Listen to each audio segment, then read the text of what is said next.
southwest of Chicago, there is a small, secluded cemetery known as Bachelor's Grove, and it is one of the most haunted places in the United States.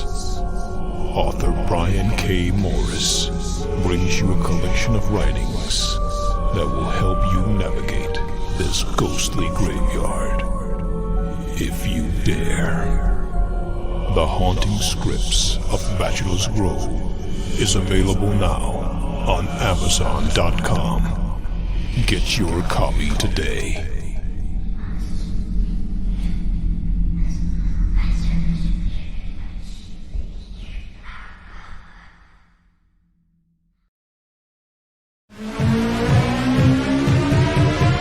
This is the Legend of the Traveling TARDIS.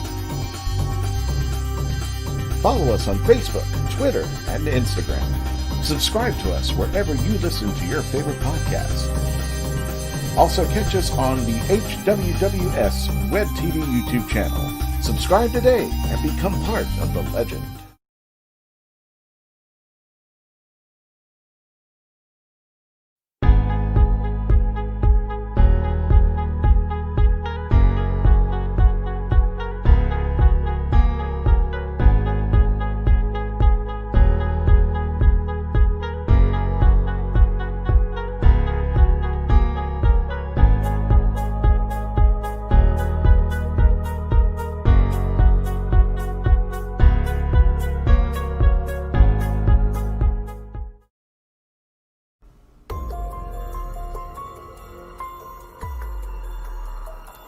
Welcome to Clever Title Pending with your host, Brian K. Morris, independent publisher, freelance hybrid author, award-winning playwright, and former mortician's assistant. Don't send him title recommendations because Brian knows exactly what he's doing. So just sit down and look pretty as Brian K. Morris scrolls through your comments and plays with his mouse. Join him on Tuesday nights at 8 p.m. Eastern, 7 Central, for Evening Pandemonium and Moonlight Madness.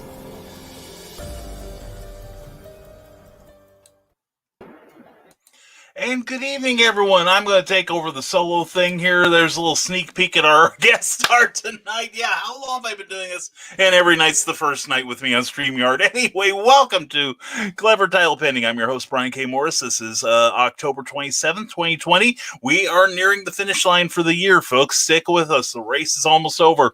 Anyway, thank you for watching us, whether you're watching us live or you're watching us on the reruns or you're listening to us on iHeartRadio, Amazon Music, or Spotify. We welcome you. We're glad you're here. Thank you for watching. If you're watching on Facebook, please, whatever page you're seeing us on, whether it's IndieVent or Rising Tide Publications, give that page a like because it helps in the visibility and getting seen by other folks, and they can see all the cool people you hang out with. And also, if you're watching on YouTube, if you enjoy what you're about to see, please hit that thumbs up video part on the video, and also please subscribe and ring that bell so you'll be notified of any future appearances we make. And we got a lot of stuff coming up on YouTube. You just wait. And tonight we are brought to you by Plasma Fire Graphics. When the look of your book means something to you, when it matters to you, it matters to Plasma Fire Graphics. And this show is powered by GeekInsider.com. Please check them out for their variety of great geek-oriented shows. And Rising Tide Publications, which is my operation, so I'm kind of proprietary towards that. So anyway, let's welcome, folks. He's a broadcaster. He is a supporter of the creative arts, an educator of sorts, and just an all-around great guy, Brian Wenzloff of Reels and Heels. Brian, how the heck are you tonight? What? No, you're supposed to talk over like I do. You're supposed to just keep talking. Anyway, how you doing, Brian? I'm good. How you doing? I appreciate you bringing me on. It's been long overdue. I know you've wanted to be here, and folks, happy birthday to Brian Wenzloff. You can sing happy birthday, but not here because it's a copyrighted song, and I ain't paying ASCAP any royalties. But anyway, happy birthday to you, Brian. Thank you very much. And I was going to say, someone, singing happy birthday, if they're not a good singer, may crack the screen or something. Yeah. The only time I've ever enjoyed it, I've done community theater, and it's one thing when some waiter in a restaurant is singing it to you. It's quite another thing when you have 40 people who actually know how to sing happy birthday to you. There's a huge difference there. I've never liked it otherwise. But anyway, folks, we're glad to have you here, Brian. And folks, please bring your questions up to Brian here. Otherwise, we'll talk about whatever the heck we want to, and you're on your own.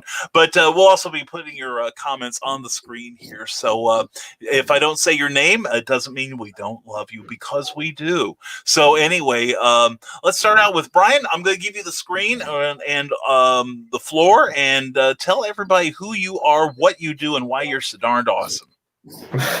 Well, I'm Brian Wenzloff, and today, of course, is my birthday. I just turned 40. Wow, I'm old. But I'm a father. I'm a father. I'm a husband. I am a podcaster, which probably started in the brain when, being an 80s child. I loved Regis and Kathy Lee. And so that probably was the start of me wanting to do what I do. Love movies. Horror is my genre.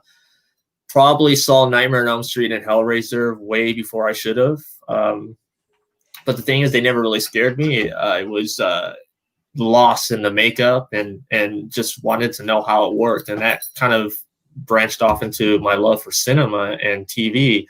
I love pro wrestling. That's something we talk about on Reels and Heels. Been a fan since WrestleMania 1, so Hulkamania days. So basically, that's me in a nutshell. I mean, I love music, all kinds of music, especially stuff from the UK. Grew up listening to country music and Elvis and the Beatles, so a little bit of everything. Fantastic. Now, if people want to hear Reels and Heels, or watch it rather, where can they find it and when? Well, we're live every Saturday about, we go live 2:15 Eastern time. We're on Spotify, we're on Apple, Google, just recently Amazon, which added podcast. But you can find us on Facebook and the HWS Web TV YouTube page. Very cool. Now, you mentioned you were a fan of Regis and Kathy Lee. There's a couple of names from the past. Now, how did that get you into? What was the spark that made you want to do what you do here on the interwebs? What was the thing that pushed you to that? Well, it was the whole, like, how Regis and Kathy Lee would always have, whether it be an athlete or an actor or a politician, and just like it wasn't like your typical interview. Like, they made it like they were part of the family and they had humor. Regis filming, God rest his soul, I miss him. Also Kathy Lee, my mom was a travel agent for 25 years. So, singing the Carnival Cruise Line theme song. So, yeah. Yeah. But the way that they would interview is just like, I was like, that would be really cool to do. And, we live in a time where, I grew up with the internet. So, born in 1980. So I saw the creation of the internet. I know the internet existed before I was born, but not the way it exists now. Right. And I was like, what a great platform. And so me and my wife were huge movie fans, television and wrestling fans. And we've always talked about getting online and doing some kind of podcast or a blog or something.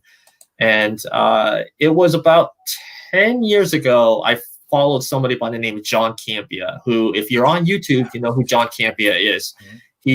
He's from Canada, and he started with the movie blog, where he was actually the first of his kind in the world of podcasting. He talked about film and film news and all that. And he created AMC Movie Talk with the AMC movie theater chain, which later was rebranded as Collider. And then he went off on his own. And he was always asked, what do you do to get into YouTubing or blogging? And what do you tell these people? And he's like, just do it. It's not about the 10 viewers or 2 million viewers. Just add your voice to the community. So during COVID, we're home and, nothing else really to do. Can't go anywhere. The bars are closed. Right. Movie theaters are closed. And God, I hope movie theaters survive these last few months. So in January, we did a special review on the Royal Rumble, which saw the return of Edge, which after 9 years of being out of the business because of a neck injury, which pretty much ended his career, he made his return. Wow. And he was in the Royal Rumble match, which the Royal Rumble match is a 30-man match. So the only way to win is to throw your opponent over the top rope and their feet touch the ground. And so he was in there with about 6 or 7, 8 guys. And, that was his first match back. And it was in Phoenix, Arizona at where the Diamondbacks play. I don't know the name. I don't know the name of the baseball park, but it was in front of 40,000 people. And so, we went on the following weekend and we did like a review of that. And Edge is Nicole's favorite wrestler of all time. So she was super excited to talk about that. And it kind of blossomed into there. I'm friends with a lot of comic book writers and artists and authors and filmmakers. And so the network was easy to reach out, and, it never hurts to ask someone to come on the show. And so we've had, comic book artists, we've had wrestlers, we've had wrestling promoters, we had authors, we've had, you name it, we've had it. This weekend is actually going to be a very fun show. It's a Halloween special, which is Nicole's favorite holiday is Halloween. So we're going to talk about everything that encompasses the month of October. So everything that goes bump in the night. So like paranormal experiences, horror movies, Halloween music, just everything Halloween related. And we actually have a paranormal researcher out of St. Petersburg, Florida, that will be on. And we're going to have 2 filmmakers that do horror films on the indie circuit. So it's going to be quite interesting. That does sound cool. Very cool. Now, if you want to drop some names, feel free, because, of course, I never drop names. Stan Lee told me never to. But anyway, what are some of the names that people might recognize who have been on your shows? Oh, man. Well, the owner of Big Dog Inc., Tom Hutchinson, which is one of the probably more well-known indie publishers out there. Yeah. Of course, Garrett Palmacher, who is the creator of the Hanging with Web show, which we're actually a part of their web TV. Christian Basil, has been on. Yeah, we love you, Christian.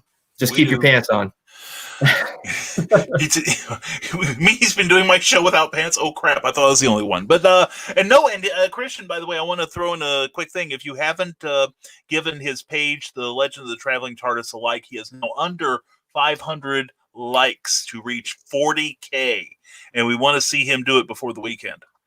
Just because we want to see if Christian's cardiovascular system can hold up under the strain. But no, that's very cool. That's very cool. And we'll go read a couple messages here. And hello to Carl and Trevor and Ted and Sarah and Willow Schuyler says hello.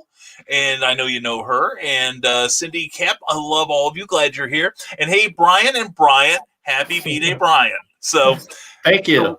Yeah, we have and later I think we're going to have another Brian come on. We'll have a surplus of Brians here. And what was it the other day? There was like 5 of us in the show. Yeah, that was kind of freaky. I was really happy with that. And here we go to hammer the point home. There's Bill Sarton. Good to see you. Good evening, Brian. Good evening, Brian. Good evening, Brian. That's in case a third Brian shows up.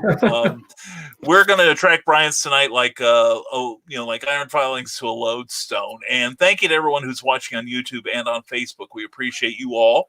And here we go. Let's see. Oops. Shot past. Do you ever use StreamYard too? Don't you? Yes, I do. And I love it. I do too. It's a very low learning curve, fortunately. But do you ever have that thing where like comments just appear? all of a sudden you're way behind. I haven't ran into that, but I have ran into where the video is like it's still recording, and then it'll go black screen, and it's like the little thing's turning, and then like you come back on, and the conversation's still going on, but apparently on either your end I'm frozen, but you're not, or the opposite, you're frozen and I'm not. I get that all the time. And let's see. And of course, Carl Wisdom says we just came from a Zoom presentation by a Chicago librarian about Chicago cemeteries. Guess which one was the first one mentioned? I'm going to guess hashtag always promote. There we go. So that's my guess. Let's see if I win the prize. And Heather Ellen says, hi, Brian. Hello to whichever one of us you're talking to. And she... this is actually in Rock On Carl from Sarah, and this is Heather's second comment. Hi, Brian. So we're going to be running that joke into the ground tonight, I'm sure. And happy birthday from Ted Davies Artistry. And happy birthday from Sarah. Happy birthday from Heather Ellen. And glad you're here, Heather. Good to see you, hon. And happy birdie, says Cindy Cap. Thank you, Cindy. And Bill Sarton says, may God bless you on your birthday, Brian Wenzloff. And Trevor Hawkins says, happy birthday, Brian. And Nick Tockard is calling some people to be here. Thank you very much. If you think anyone would appreciate it, send them a PM or something saying we are on the air. Now, Cindy Kempa, I believe she's got the first question of the night. She is our prime inquisitor here. And but we love her. That's CKOEPP.com. Now, you've answered this earlier. Is your favorite... Oh, no, you haven't answered. This is an excellent question to start off the interrogation with. Is your favorite movie in your favorite genre? My favorite movie is not in my favorite genre. Which one but would that be? The thing, well, it probably changes depending on my mood. Like you can ask me now, but then ask me tomorrow, I might say something different. But this one rarely changes. My favorite movie of all time is probably the original Jurassic Park. I can see that, yeah. Yeah, that's a fine film.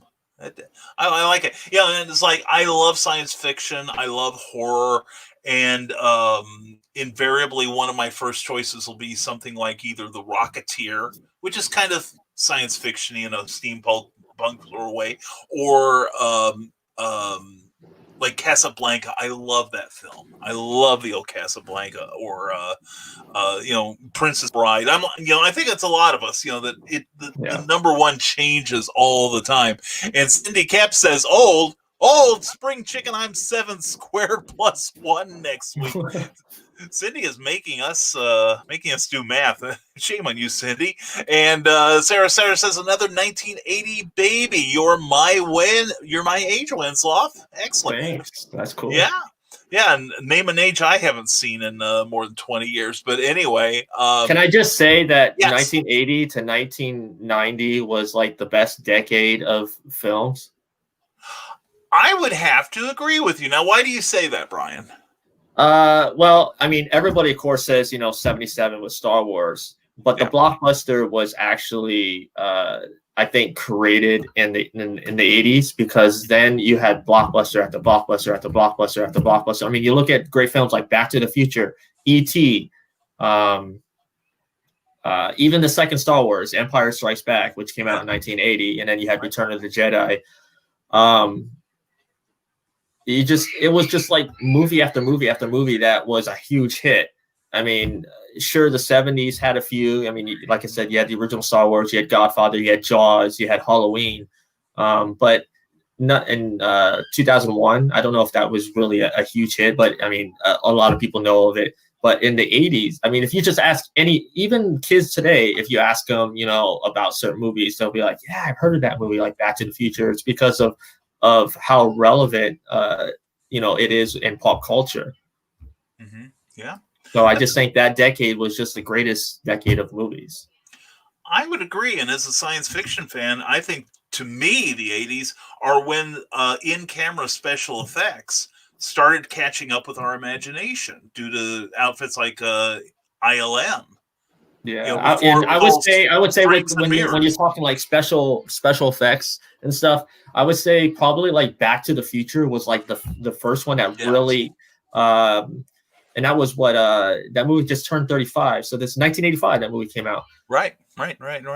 It was actually I have to plug this. It was just released this past last Tuesday. It was released on 4K, and since the film was in 35 millimeter, that's exactly as 4K. So it wasn't up converted. Where a lot of the newer movies are filmed in 2K, and then when they're released on digital or DVD, well, Blu-ray or 4K, they're upscaled to 4K. Well, when you take an older movie like Back to the Future that was shot in 35 millimeter, it is 4K. Oh, so okay. Interesting. See, I'm learning stuff tonight. That's why I like doing this show. Ted Davies Artistry on YouTube and on .com and on Facebook says, Brian, and I know he means you, what is the most difficult thing about managing creative time, family time, and podcasting? You do a lot of stuff, Brian. How do you coordinate everything? Well, that is sometimes I question myself that all the time. Well, I have a wife that's also an educator, so she's my partner in this, along with Willow, of course. We all have our lives. My work outside of this is actually convention booking, but 2020. So yeah, there's nothing really else that I'm doing. I'm looking at conventions in 2021 that hopefully start back up. They say they will, but I'm on the fence about that. But yeah, I have two little ones. I have a 9-year-old and a 6-year-old. And they need my time. They like to play Xbox with me. They like to get out of the house, and so right now they're huge into like Five Nights at Freddy's. So they like to get on the computer and play Five Nights at Freddy's and Fortnite and all that. But like I said, I have a network of people that I talk to. So finding the time to podcast, I set my time every day, every Saturday at 2. And it's on my calendar on my phone. So I know I have a show I have to do. So reaching out to people, I usually do when they're at school. So that's when I do all my, reaching out and setting up, for the weeks. Like we have everything set until the 7th of November, which that is family movies. We're doing that. I'm starting to look at the weeks after that, all the way up to the end of the year. Like I said, each Saturday is a different topic.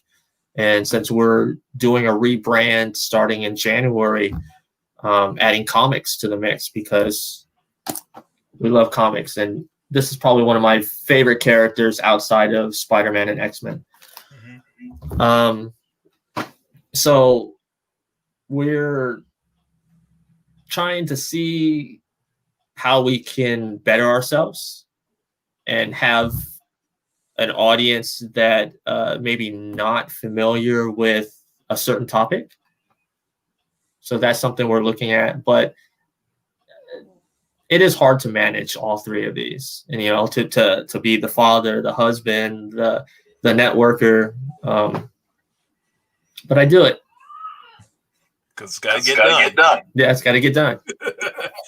I hear that. And Joe McKeel, who also knows a thing or two about organizing conventions, howdy to you. Also, he's going to have HowlCon starting this weekend, so definitely check that out. Cindy Cap would like to know, what is your favorite thing about wrestling? What about wrestling attracts you? The big over-the-top show feeling of it. Like I said, I'm a huge wrestling fan. I respect the business. One of the worst things that I hear people say is how it's fake. And then the first thing I want to say to them is that you get in there and do what they do and tell me how fake it is. Yeah. I know wrestlers. Sure, it's determined on who wins, who loses, and that doesn't really matter. What matters is having the crowd in your hands and controlling it. Whether they're booing you or cheering you, that's what you want. The worst thing in wrestling is when the audience is dead. because then somebody's doing something wrong. So I think the sportsmanship, it's like a dance. That's the best way to describe it. I agree. That's very cool. Very good. Very good, Brian. Bill Sarton says, I've been a wrestling fan since All-Star Wrestling that WTTV, Channel 4 of Indianapolis, showed in the late 60s, early 70s. Yeah, that was AWA stuff with Dick the Bruiser, the Crusher, Vern Gagne, or no, not so much Vern Gagne, but a lot of the Harley Race. Harley Race was there. Cowboy Bob Ellis, Wilbur Snyder. Jeff Jarrett's dad, Jerry Jarrett. Yep. He was the promoter because the Jarretts they founded NWA. Right. That's right. But yeah, I remember it. And also the on-air announcer for those was Sam Menaker, who was in a movie or two movies actually. The Wrestler with Ed Asner back in the 70s, and Elaine Giftos, and he was also in Mighty Joe Young. He was one of the wrestlers that was having the tug of war with Joe Young. There's information that'll never get you a drink or buy you a meal. I'm telling you right now. That's a good movie. I actually like that movie. That one in the original King Kong. I do too. I can't say I get as thrilled about the remakes of King Kong. In fact, I've never seen the Jessica Lange one from '76. That movie puts me to sleep every time. Yeah, I do have to say that Peter Jackson's King Kong was, even though it was long, I understood his vision, and he got the Beauty and the Beast story like perfect, I think. And I think Skull Island, Kong Skull Island, was a decent film for what they're doing. It was a different King Kong, but I do look forward to the sequel to that, which is Kong versus Godzilla, which we should have gotten this year. But yes. Yeah, we and that's something we can talk about, about the state of theaters this year as soon as we catch up with some of the questions. This is a challenging year for theaters, and I think we can probably get some discussion on that. Cindy Cap would like to know, who is your favorite wrestler? Do you have one? Yeah. Well, I can't really narrow it down to one. Let me give you a couple. Sure. And I'll tell you why. Ric Flair. Yes. Ric Flair is probably the greatest storyteller in wrestling. If you ever watch his matches, that's the thing about wrestling. It's like I said, it's a dance. They're telling a story. Just like how you have your soap operas and your television series that, last a season and you have a story arc that carries over. Wrestling does that, where, sometimes it'll be a month or maybe 2 months or, just a short story. But Ric Flair knows how to tell a story. And in that ring, when they're doing what they're doing, it's a story. The whole, is he going to make his comeback or that? So Ric Flair for the storytelling, and he's probably one of the, if not the best heel in the business of all time. Another wrestler is Shawn Michaels, the Heartbreak Kid. If you've never seen a wrestling match, go back to WrestleMania 10, Shawn Michaels versus Razor Ramon, real name Scott Hall, and probably the best ladder match ever. I believe you can find it on YouTube. If not, you can find it on the WWE Network. Just watch that match right there, and it'll tell you why I like Shawn Michaels and why he is a Hall of Famer. And one more, Chris Jericho. I agree. He's what you would call the all-around wrestler. He is a great babyface, which in terms is a good guy. He's a great heel, which means bad guy. He is the best on the mic that's not called The Rock. Yeah, there you go. That's a good way to qualify that. He debuted against The Rock on Monday Night Raw in 1999. The Rock was doing a promo, and they had for weeks this countdown that would come up on the Titantron. And people are like, what is this? Excuse me. So what is this countdown? At this time, this was in the middle of the Monday Night Wars. WCW, owned by Ted Turner, and the WWF, owned by Vince McMahon. And for over 280 some odd days, WCW was just killing WWF in the ratings.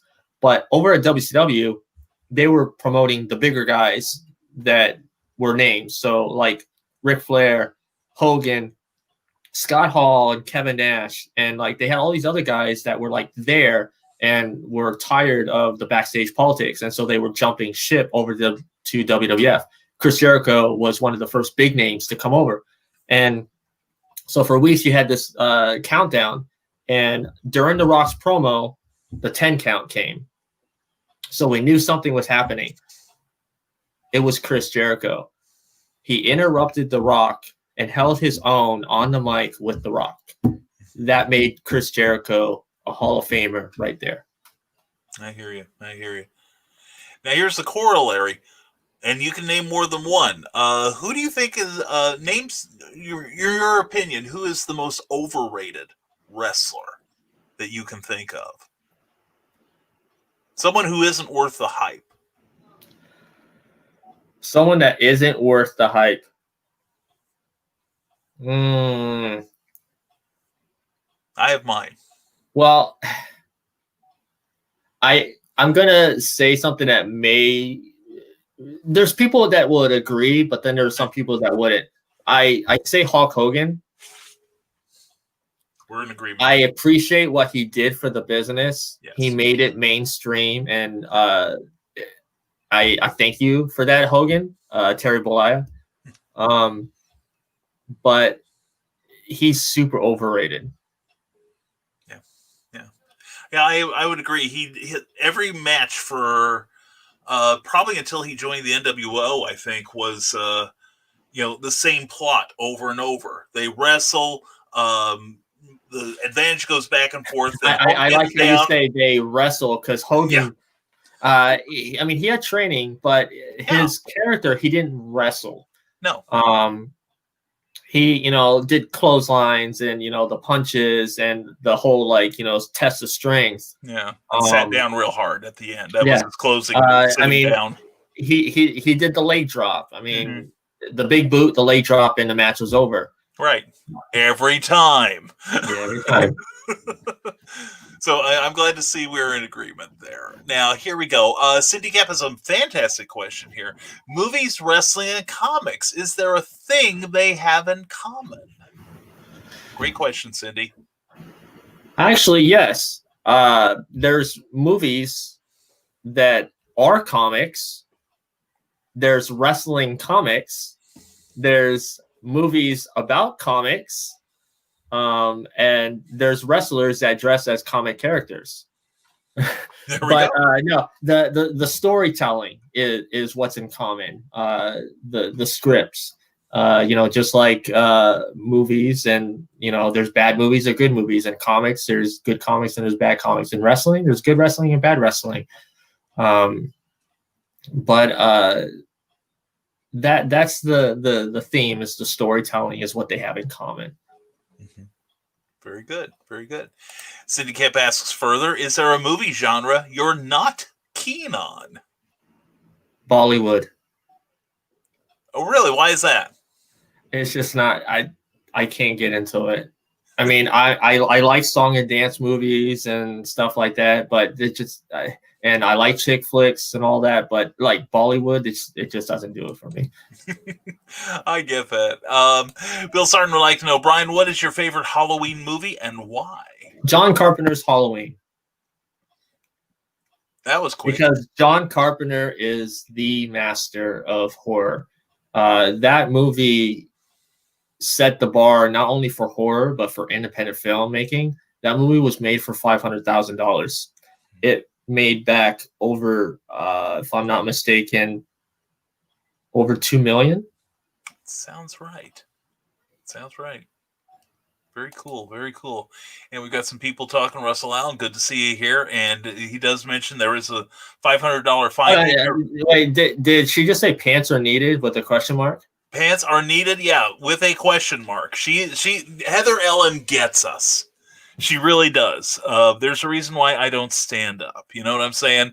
And she says, hi, Russell. And this is Pantsless Con 2020, and we have a strict no pants policy probably along with orange tips on all of the firearms. And hello, Michaela Jade. And instead of the way we do the helicopter, Russell, I'm just leaving that behind so fast. Anyway. Okay, so we just turned into Magic Mike here, huh? Yeah, I guess so. I guess I know what Russell's doing in his off hours now. Boom, chicka, wow, wow. And tonight, Christian show, the Traveling TARDIS had Phantasmagoria on with a Doctor Who crossover. Yes, definitely check that out. Phantasmagoria are awesome. Very, very awesome. Teresa Dunn wishes you a happy birthday. Thank you. And here we go. Willow Schuyler says, Brian to the second power. I feel like there would be a disturbance in the space-time continuum if more were to show up. That's what we're waiting. That's what we're waiting for. And more of your comments here. And Russell Allen also wishes you a happy birthday. The creator of Xenonanite Titan. Go to Xenonanite. He was on our show just the last weekend when we had all the comic book creators. It was 2 weekends ago. We did a special on indie creators, and he was one of the guests. Very, very cool. Very, very cool. And Molly Daniel says, hi, Brian Squared. I think of us more of as a rhomboid. And Michaela Jade says, happy birthday, Brian, and thanks for having me on Reels and Heels recently. Yeah, she was also on that episode, Russell. It was great having a mixture of comic book writers, and we had an artist and an author, and they all meshed really well. And then I hope they all walked away with something, about each other. Mm-hmm. Yeah, because that's something important to be about my show is the community. I mean, I love talking and learning about you, but I also want to network you with someone that you might not know, and that's important to me. Yep. Similar goals here at Rising Tide. That's why we get along. We're all rolling in the same direction. Russell Allen says Jurassic Park is his favorite until they release Jurassic Park Cage Match Wrestling. I see the wheels turning now. So there's a company called Asylum, and they're the creators of Sharknado and tons of these movies that are blatant ripoffs of big Hollywood studio movies. Yeah, the Citizen Kane for our time. Yeah, I get it. And it keeps Tara Reid employed, so we can have no complaints. Russell Allen says the Raptor wrestler will be named Clever Girl. Clever Girl. And Teresa Dunn has ghosts in her house. Uh-oh, look out. And she has 6, and some of them are evil. Very cool. Well, we'll be having them on Clever Title Pending in the future. Let's see. Molly Daniel says the 80s also had the best music, Ducks and Runs. I'll protect you on that. I fully agree with that. I love 80s music. I really do. That's when I think the last barriers to everything had to be a certain blend of instruments. Suddenly there were no more rules, and I like that. So let's see. Here we go. Let's get past some of the. Oh, and Carleen has slipped in, and she's slipping in the back pew. Mwah, glad to see you, Carly. And here we go. Oh dear.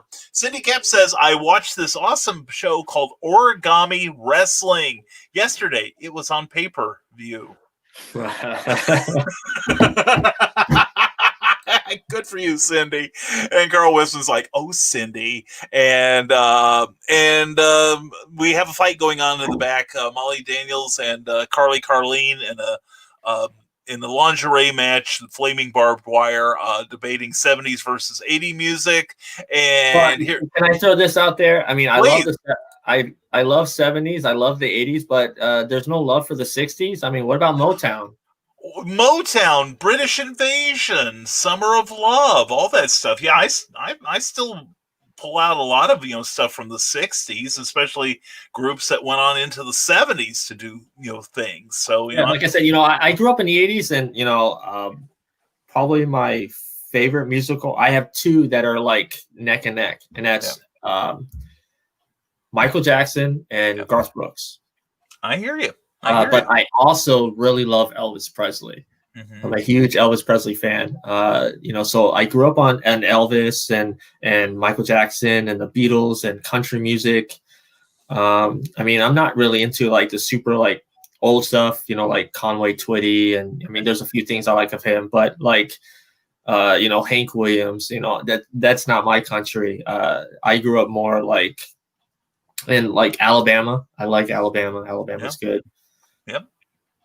Yeah, it's funny I bring up Alabama because you keep getting Alabama questions on your show. So I don't know why. I do like Alabama, but it's one of those groups I heard them often enough. I never felt the Oak Ridge Boys. I never felt a need to own any of their albums. Although I had a bunch from the country and western from the 50s and 60s. Like Johnny Cash, Buck Owens, Merle Haggard, even going back to like. Some of the 40s stuff. So, I really love George Strait. He's a great vocalist. He is a great singer songwriter. And like, I know a lot of people will say, "Oh, you like country music." I was like, well, if you listen to country music now, like music, just like movies, evolves over the time. So like country now isn't country like it was even 10 years ago. Country now is a mix of pop and rock. You still have some of that, country stuff because like people like Alan Jackson are still around and George Strait. Then you have these newer people like Kenny Chesney who does have the country sound, but then he does like some more of the pop stuff too. So he mixes it. And then you have like Luke Bryan, who was at one time the biggest country artist, of the last 10 years. But now you got all these new people, and I haven't been keeping up with country music lately, so I don't know a lot of the newer people in the last, couple of years, but like 2010 to 2015, 2015 back, I'm pretty familiar with country music. Yeah, and to me it sounds, correct me if I'm wrong, but a lot of, I was listening to a local country station last year, and I had to listen for 15 minutes before I realized it wasn't I thought it was some sort of obscure 80s sort of music station, because I'm hearing synthesizers, I'm hearing the girl backup groups and everything. And I think they finally played like Shania Twain or something. And I finally realized this is a country station. So you're right. It's sounding more pop than anything, but that's part of the evolution. So Bill Sarton also says Star Wars, Rocky, Jaws, American Graffiti, The Godfather, The Exorcist, Love Story, Airport, 1970, Superman, Grease, The Sting, Smokey and the Bandit. Shall I go on with more 70s blockbuster movies? Well, how would you define the difference there, Brian? Okay, well, Jaws is considered the Godfather of the blockbuster, and then Star Wars, and all these other movies are great movies, but they weren't what you would call blockbuster. Jaws was something that changed everyone. Like, it made people afraid to go swimming, even in the swimming pool. True. Love Story is a great movie, Airport, but they're not movies that a blockbuster is something you can come up to somebody and be like, have you heard of this movie? And if they say like yes right off the bat, that means it's resonated in pop culture. Superman, the movie, just because he's an IP that everybody already knew. Grease because of musical, but I think Grease came more popular later than it was popular when it came out, but it got more popular after its release.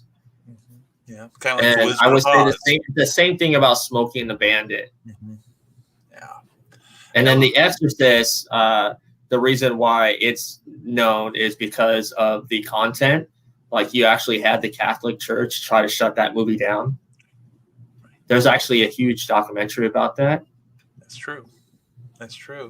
kind of similar to like oh damn it, I just blanked out on the film, but it was the one that was protested in the 80s. God, not The Passion of the Christ, but God, I wish I can't think of it, but there was a religious film that Last Temptation of Christ. That was it. That was it. Because I remember that had a huge impact, but that wasn't one that I would say I would agree with you. Now that it made a splash at the time, but it wasn't huge. And once it left the theaters, it kind of left the public consciousness, I think. So no, it's interesting. And Cindy Kemp has our laugh track going. Two silkworms are in a wrestling match. It ended in a tie. You better write this down, Brian. This is good material. This is A-list material you're getting here. I'm telling you. Nick Tockert says, I've always said wrestling is the last true venue of live theater. I would agree. And probably the most Shakespearean production currently. I wish folks would appreciate the writers and wrestlers more. Well, that's a good, I think that's a very, very good point. Do you think that a lot of the storylines get lost in a lot of the commercialism? Where it seemed to me, at least when I was following wrestling for the longest time until like about 15 years ago, it started turning into every match like that you saw like on Monday night or whatever night the WWF was running them was just a promo for the next pay-per-view. Do you think that the storylines got lost in that? Or well, the thing is with the difference between the wrestling that you grew up on and then the wrestling that I grew up on and then how it's evolved now is back then there wasn't really writers like a Hollywood movie. Right. It was mostly there's a what they call a booker, and usually a booker is a wrestler currently wrestling or a retired wrestler that is like a manager and knows the business, and they will talk to the two individuals, or if it's a tag team or whatever, and they all sit in a room and they hash out how the match is going to go, who wins, who loses, and how they win and how they lose.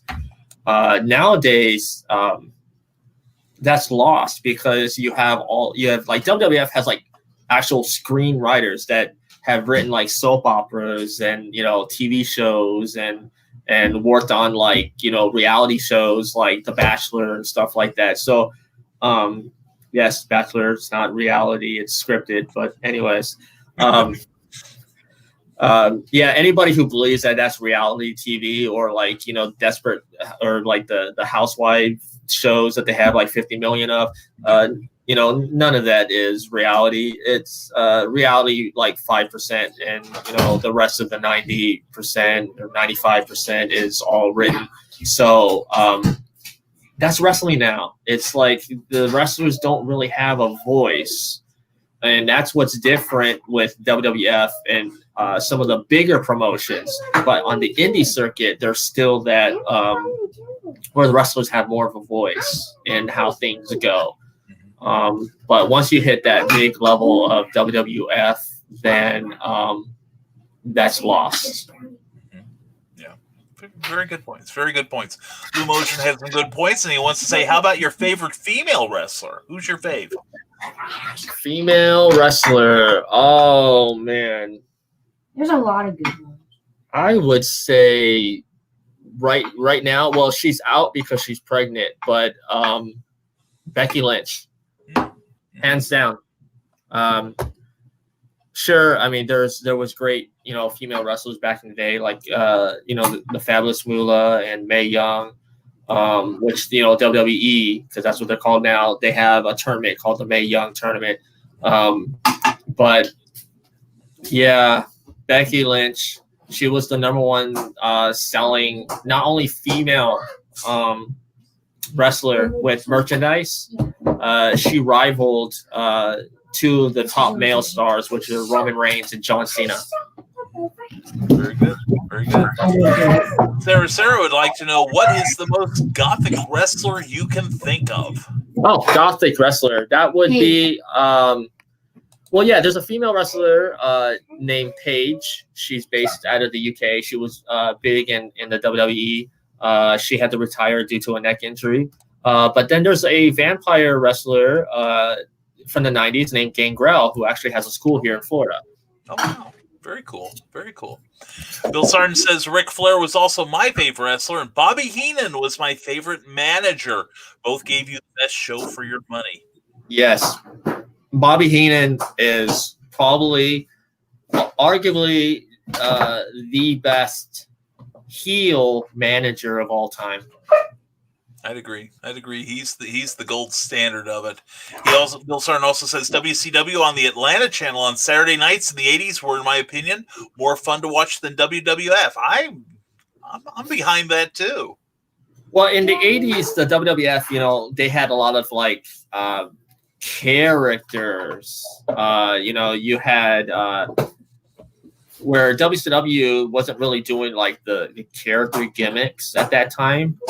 So in WWF, you had Coco Beware, he came out with the bird, and you had like the over the top people like Randy Savage and the Ultimate Warrior. And, of course, Hogan, was like the American, fight for your right, say your prayers, take your vitamins.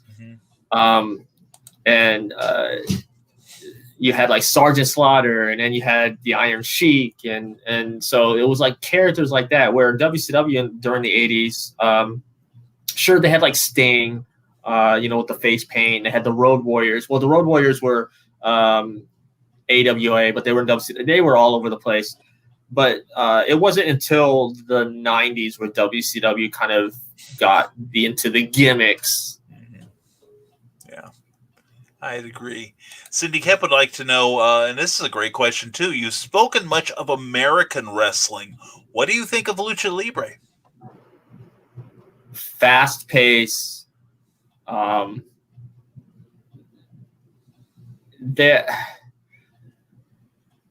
It's a different type of wrestling.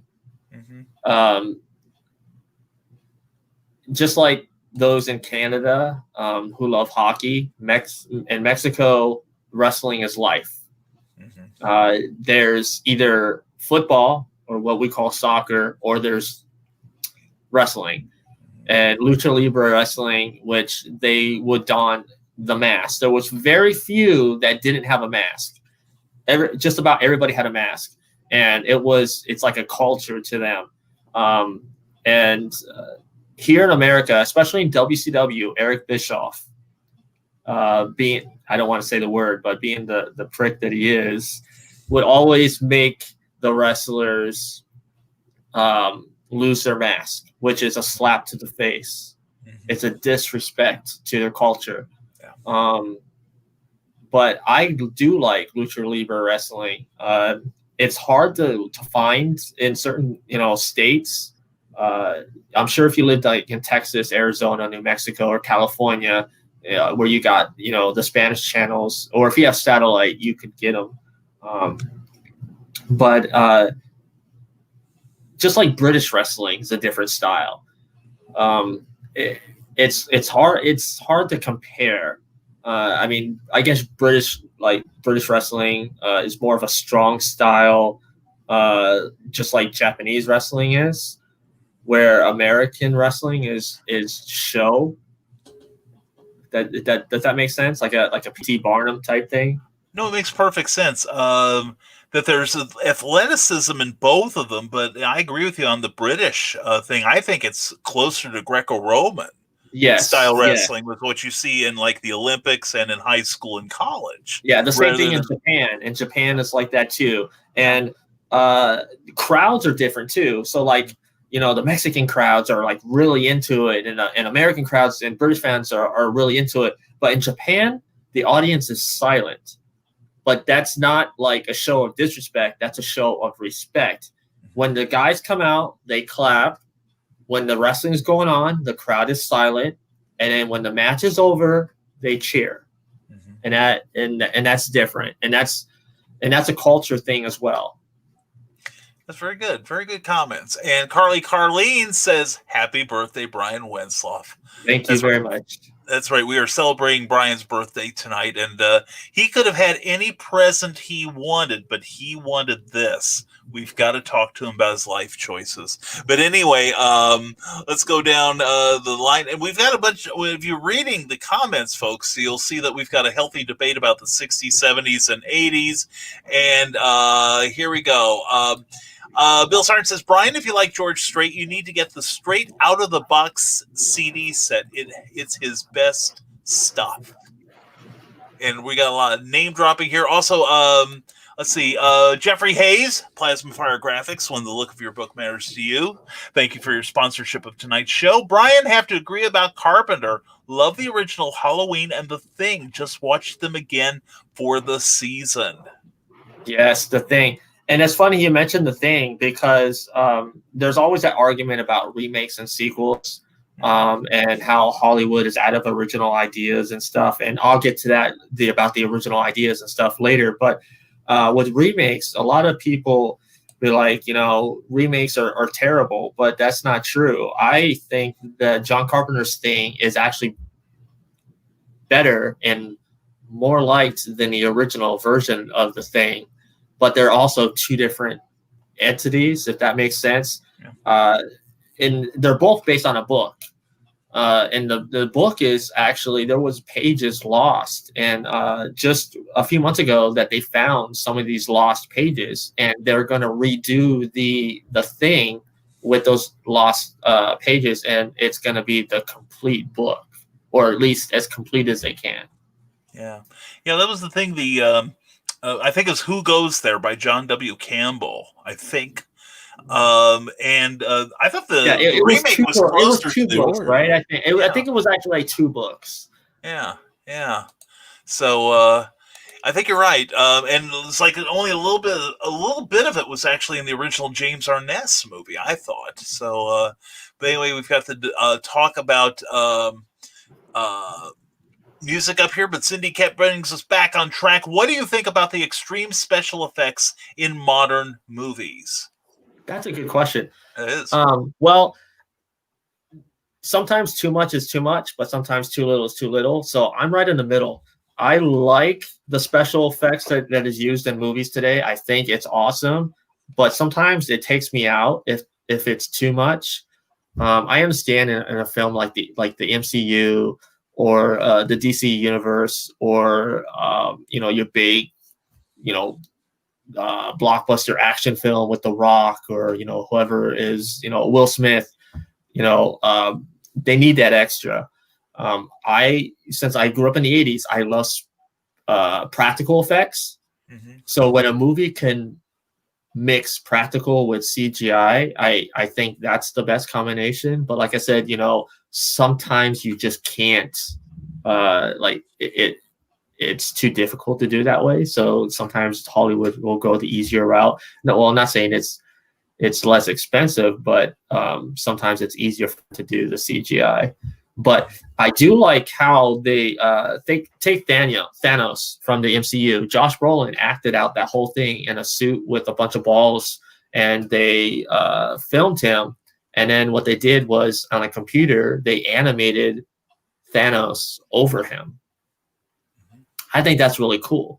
I think that's going to be the future of filmmaking until the next thing comes. Andy Serkis is the one that really started that. Yeah. What do you think about giving Andy Serkis his own category for an Oscar? It's acting. Yeah.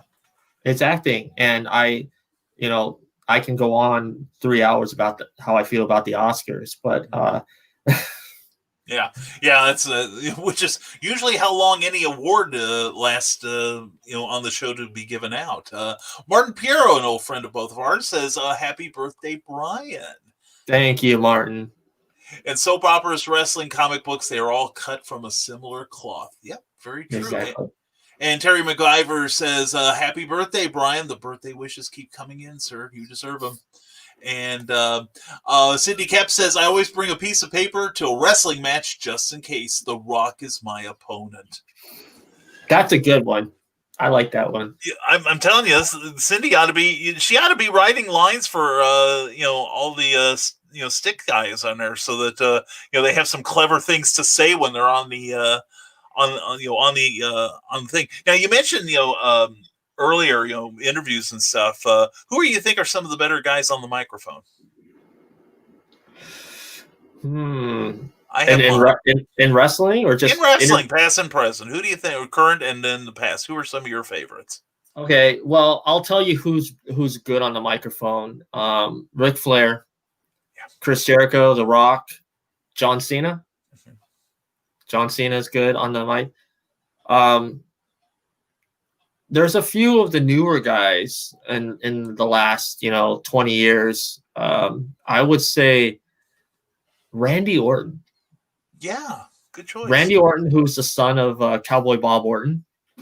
He's called the Viper, and they call him the Viper because he always thinks 2 steps ahead, and he's very good in the ring.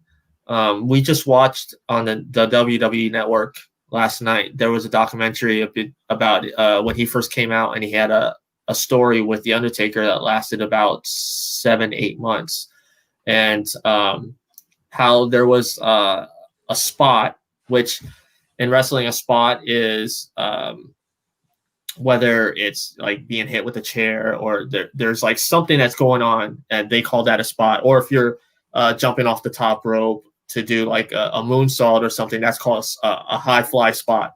And so the spot was he would knock The Undertaker down to his knees, and The Undertaker's like 6'10".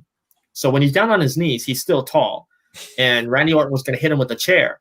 And wrestling is about taking care of each other and being safe.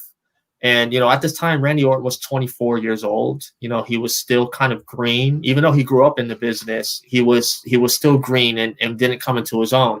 And so when you hit a person with the chair in wrestling, you're supposed to hit them like higher, like up, like here, kind of, and they call it sell. He's supposed to sell like he's really hurting him. And yes, they do hit him with the chair, but they hit him in a spot where it's not going to give him a concussion. And where he hit him a little bit lower, and he cut him from here all the way down to his nose. Ooh. And there's a term in wrestling called receipt, which is payback. And Undertaker, when they went backstage, Randy came up to him and said, "I'm sorry, man. I didn't mean to do that." And he's like, "That's all right, son. Don't worry. You're good. But your receipt will come." And so, like, their second to last match, it was a Hell in a Cell match, which is a ring. So it's not a steel cage where it's just covering the ring. It covers the whole part of the ring. You can still go outside. And there was where Randy Orton was laying against the fence, and Undertaker had the chair. And usually the ring general, which is the more person that's been in longer, calls the match. And what they mean by call the match is a lot of people don't see this, but usually when you see like the guys talking, like you think they're saying, "Oh, you're gonna get beat up." Well, he's saying this is what's happening. And Undertaker says, "Here's your receipt, son." And he hits him, and he said, "Your receipt's coming." And he hit him, and it made Randy Orton think about, to be more careful. And that was back in 2005, 2006. So now he's the same age as me. He's 40, and he's like, at the end of this documentary, he went off script of, what he was talking about. And he's like, as I was 24 years old. I was young. I made mistakes. He's like, that night that match was happening, I didn't make it to the rehearsal of it. He's like, my dad was there, Undertaker was there, the ref was there, one of the bookers was there, but I wasn't there. And he's like, once you become a father and you're married and, you think about that stuff. And he apologized to Undertaker. He's like, I'm sorry for what I did back then. And I don't regret the path that we took. And I want to thank you for what you did in the business and what you did for me in my career. That's very gracious. That's very gracious indeed. Joe Dog Michaela, Stupid O'Clock, which is on tomorrow night at 9 p.m. Eastern Time, says, my favorite female wrestler, Medusa Michelli. That would be mine too. And now she drives a monster truck. Well, she was known as Medusa in WCW, but in WWF, she was Alundra Blaze. That's right. Yeah, that's right. Yeah, I remember. And that was famous because she left WWF as the women's champion. Mm-hmm. She was on Monday Nitro. She went up to the commentator booth. She had the WWF title on WCW TV. It wasn't blurred out. It said WWF Women's Champion, and she dropped it in the trash can on live TV. I remember that. Yeah. But she was a hell of a wrestler, though, too. Oh, yeah. She really was. I remember seeing her, I think, in LPWA, the offshoot from Glow. That was some good wrestling. Cindy Cap would like to know, what movie are you most looking forward to? Now, we've got a whole bunch of films that have not seen release this year. Which one of them are you wishing to get the hell out of the can and onto a screen somewhere? Well, there's a couple, and that's funny because the way that 2020 is pushing everything to either streaming or the big tent poles are going to be released next year. What happens to the tent poles that were originally coming out next year? They're going to have to move. So 2020 is going to affect the movie industry for the next foreseeable future, because just like Robert Meyer Burnett says, it's not show friends, it's show business. Mm-hmm. And so they're not going to have movies competing against each other. So movies are going to have to make room for the 2020 movies that are coming in. But I'm looking forward to Black Widow, which originally was supposed to be out in May of this year. The Bond 25, No Time to Die. Looking forward to that one. And like I said, Kong versus Godzilla, which originally was supposed to come out in November of this year, then was moved to March of next year. So hopefully. But those are a couple. Yeah, hopefully. Now, do you see any of those movies waiting until the theaters finally open up, given that we've had a couple chains already declaring bankruptcy and one saying we're just shuttering the doors? Do you see any of them maybe going straight to a streaming service rather than waiting for the silver screen? And if you do, which one? That's the issue. The one theater that's struggling is AMC, and COVID wasn't the cause of it.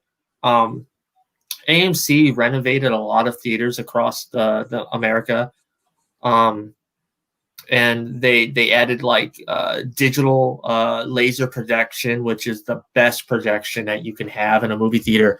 Then they created Dolby Cinema with the Dolby Atmos sound, which is better than IMAX, better than anything IMAX can do. And they were already 10 billion, 15 billion in the hole because of that.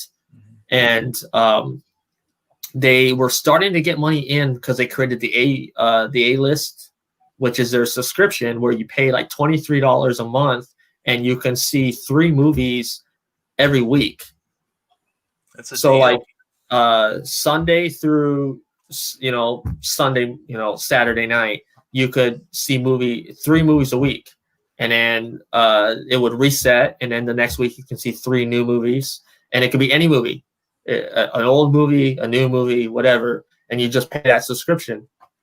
Wow. And so they were starting to get money back, and then COVID, and people stopped going to theaters, and because they were told to close down. So AMC was already in the hole, and so COVID is not helping them. Yeah. The rumor is, and I believe it's going to happen, Amazon's going to come in and save AMC and take them over. I know I just read something in Deadline, I think it was, that AMC already sold 15 million in their shares.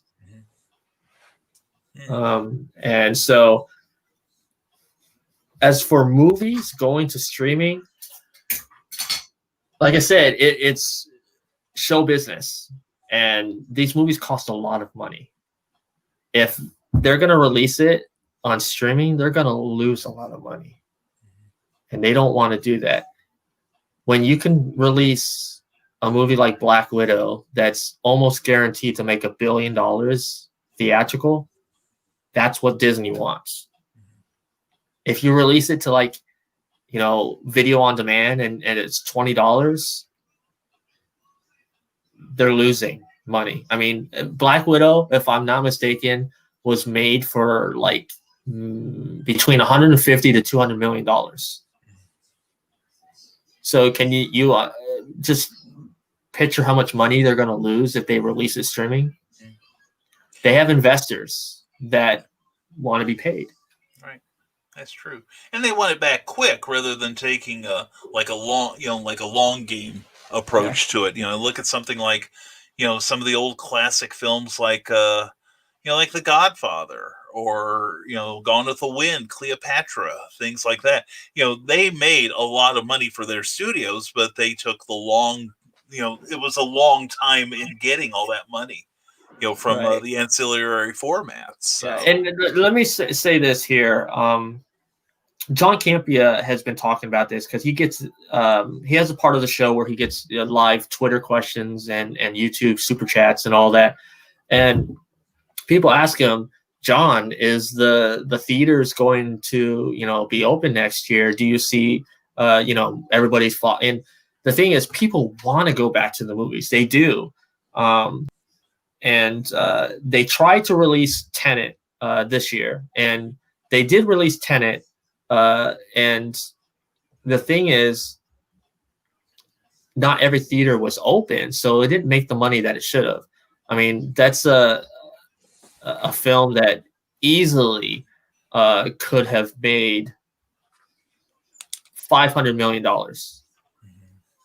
at the box office, and because of places like New York and Los Angeles, the two biggest markets in the United States, because and not just movies, New York and Los Angeles are trendsetters.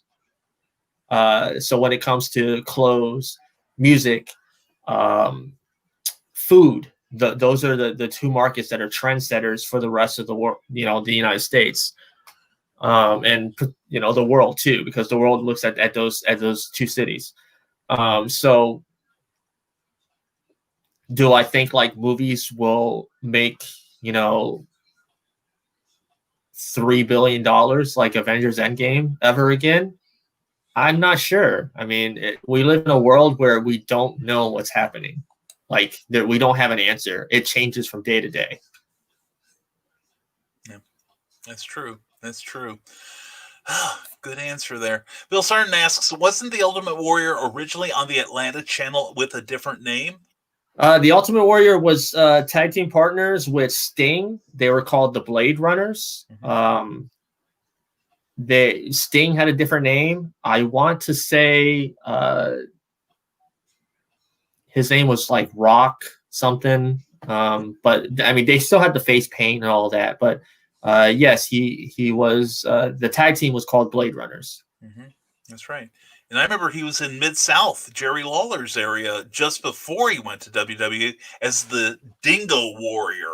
Now, it's basically the same shtick, same incomprehensible interviews, but just a different name was all. And Robert, and that was funny because his real name is Jim Hellway, but he actually had his name changed legally to Warrior. Yeah, that's true. And he had his own comic book back in the 90s. He did.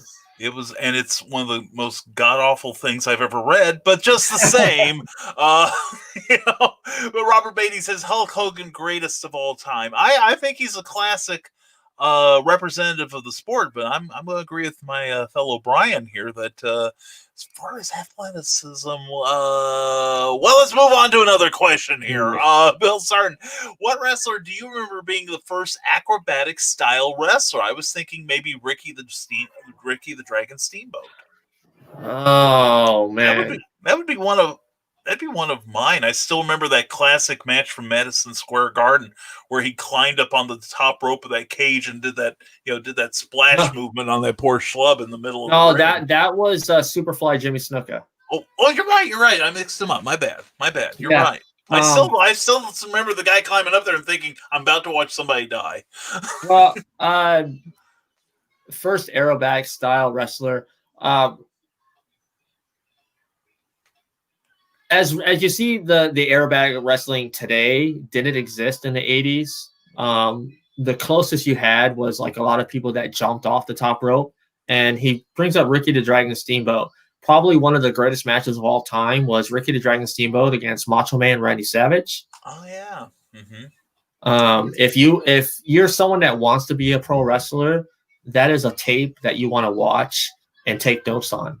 Those are the type of matches. Like if you want to be a wrestler, whether it's a manager, a wrestler, a commentator, watch Ric Flair promos. Watch Ricky Steamboat and Savage. It was at WrestleMania 3 or 4, one of those two. Maybe it was WrestleMania 3. Was that the one at the Pontiac Silverdome in Michigan? I don't remember. I think it was that one. Yeah. Watch a lot of Roddy Piper. His promos, especially the Piper's Pit. I mean, very famous. He took the coconut over the head of Jimmy Snuka. Yes. I remember those. But I would probably say Randy Savage. He jumped off the top rope a lot. But I mean, maybe a young Shawn Michaels. Him and Marty Jannetty were a tag team called the Rockers. Mm-hmm. Mm-hmm. They were very athletic. Yeah, that's true. And I think even more so when they were the Midnight Rockers back in the AWA before they beefed up mysteriously. Oh, so, yeah. Yeah, but it's funny. Something that the Rockers are, they were a great tag team, but nobody really talks about the Rockers like that. They talk about the day that Brutus the Barber Beefcake on the Barbershop had the interview with Marty Jannetty and Shawn Michaels, who kind of had a change of heart, and like Marty Jannetty's wanted to still be a tag team, and Shawn Michaels didn't. And that's when Shawn Michaels super kicked him and threw him through the glass window. And that was when the Rockers died, and the Heartbreak Kid was born. Yeah, that's true. That's true. And Pops Van Zandt, glad to see you here, said Brian K. Morris is going to be a guest on CromCon 8, Sunday, November 5th at 2 p.m. Eastern. Yes, please come see me.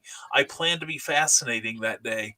Since we're on a wrestling kick, let me get this prop for you. I'll be right back. Go. I will vamp until you return, young man.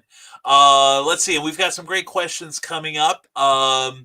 Let's see. Oh, here we go. We got a Cindy Kep joke here. Just watched an entire 3-day long arm wrestling match by accident. Turned out to be more gripping than I expected. All right. Oh my God, you're awesome. And let's see. Oh, and okay, Brian's back. Everybody behave now. All right. Okay. This is a real wrestling belt. Oh my gosh. Oh, it is the Smoking Skull. So this is Stone Cold Steve Austin's wrestling belt. Oh my goodness. How did you wind up with that? And it is autographed by multiple wrestlers from all over, from the indie circuit to WWF. Beauty.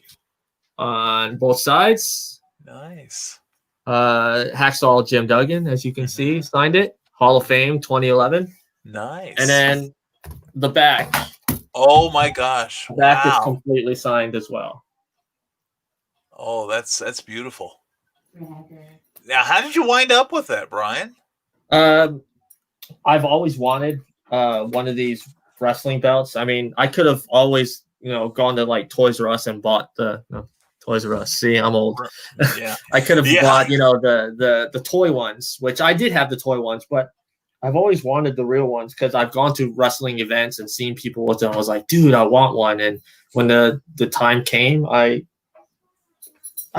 bought one on WWE's shop on Amazon, and I won't tell you how much it costs, but It was worth every penny. That's what I would say. That's what I'd say. Let's see. And Cindy Kemp would like to know, what do you think about the new movies going straight to streaming service? Now I know that you were waiting for the big movies to come back to the theaters eventually, but what do you think of how viable do you think streaming is anymore for Hollywood? Well, like I said, certain movies like Bill and Ted Face the Music, wasn't going to make a lot of money at the theaters. Yeah, it's an option. It depends on the type of movie. Like a Black Widow needs to be in the theater. There's certain movies that just have that same experience, like that you need the big theater experience. For example, I know COVID didn't affect this movie.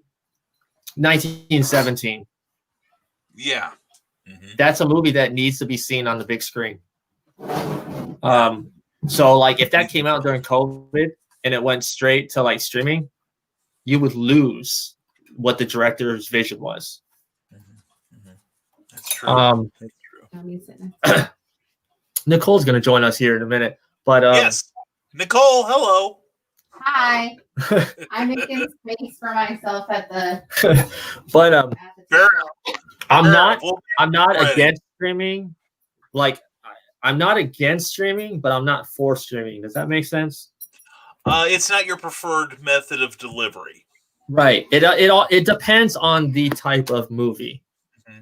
Like I said, like if it's a smaller, like if it's a rom-com, release it on streaming.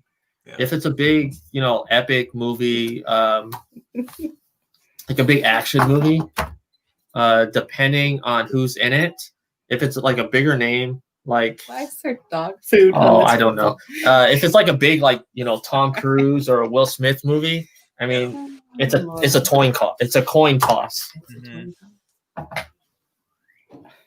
That makes sense. That makes a lot of sense. Sarah would like to know, what is your most least favorite movie? Oh, my least favorite movie?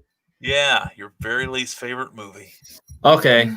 So this movie is actually one of the holy trinity of the worst movies ever made. And you can find it on Google or Bing or wherever you search. Okay. Battlefield Earth. I love John Travolta, but yeah, it's also tied with, and Travis Gibb brought this up when he was on my show, Halle Berry's Catwoman. Garbage. I like that film. I like that film as long as you divorce it from the source material. It's like The Spirit. Yeah. If you look at that as an homage to Will Eisner's creation, you're going to, projectile vomit all night. But if you look at it as a parody of real action films, it works. Yeah. That's the kind of rationalization I had to go through. I was going to say, if you wanted to bring Nicole on, you might have to switch it to the box where we make it ourselves bigger. Okay, let's see. There we go. How's that? There we go. Hi, Nicole. If you scoot over a little bit. Yeah, move it, Brian. Who do you think you are? Come on. I think it's his birthday or something. God, who gave him that idea? It was probably Pops Van Zandt, who says happy birthday from the madness. So, good to see you, Nicole. From the madness? We have madness here. What do you... in this house, you can't spit without finding it. Now, Nicole is also a broadcaster. I was one of the first guests on your broadcast for Comics in the Classroom, and it's good to have you here. Yeah, thanks for having him by virtue of having me. I've kept him amused for almost an hour and a half. He's been out of your hair, so yeah, you're welcome. I had a Zoom meeting I had to be at, so he had to have somebody keep him, in line. Yeah, the babysitting bill will come due. But anyway, Bill's starting to like to know, what is the scariest movie you ever saw that wasn't a slasher movie that didn't involve any CGI? That's a good question. We got the good questions here, Nicole. I'm telling you, these guys are on fire. I missed good questions. Oh, see, this movie does have CGI, so I'll have to go back further. I probably would have to then say The Exorcist. Yeah. I still agree. haven't seen that movie all the way through. But Ooh. if there's a newer one that kind of doesn't, it's not a slasher, but it does involve CGI, and that would be the Conjuring movies. Mm-hmm. Yeah, that makes sense. That makes sense. Sarah would like to know, what is your favorite fighting movie, wrestling or otherwise? Favorite fighting movie? Well, I guess that would be kind of a guilty pleasure. 1995's Mortal Kombat. Nothing to be guilty about. That was a decent film. It's a good movie. Yeah, I was thinking Rumble in the Bronx myself. Well, she didn't really defy fighting movie. Big Trouble in Little China. Oh, no, that's a yeah. Went to the lead there. That's a good idea. All right. Jeffrey Hayes says, one of my favorite wrestlers is Jerry Lawler, outstanding showman and outstanding artist and illustrator. His work was just gorgeous and surprised many. He really is a very talented artist. And Ryan Persimmon, Ryan Permizan. I know I butchered your name, Ryan, and I do apologize. You could be an honorary Brian tonight, though. And he wishes you happy birthday, Brian. Oh yeah, we know Ryan very well. He's over there at the Nerd Culture, and he's been on our show multiple times. Thank you, Ryan. Yeah, we give him a hard time. Yeah, well, he's going to give it back. Should all 20 and 21 movies be released on streaming? I'll go now and let me know when they're done. No, I'm sorry. I was waiting for a stronger answer like, hell no. But anyway, Cindy Cap says, do you enjoy vintage movies? Now, you're very well versed on what's coming out right now, but do you have any movies that you like to watch from long, long ago? And if you say the 70s, I'm going to throttle you. Well, my We were just talking about. well, I was gonna say my favorite Christmas movie is White Christmas. Yeah. I love that movie. I mean, I like Mary Poppins, The Sound of Music. Yeah. I even love Saturday Night Fever. Wizard of Oz. Wizard of Oz, yeah, that's a good one. Oh, yeah. Yeah. And Gone to those are- Win. Yeah. Yeah. Although that's not a popular choice anymore. It's part of our history. We can't Well, alienate it simply I because agree. it didn't Let me say this. show us in a positive Anybody light. that wants to be part of the culture cancel, then they can unfriend me now, because I do not like the cancel culture that is all over social media and everything. Like, everyone wants to cancel this, cancel that. Censorship is bad.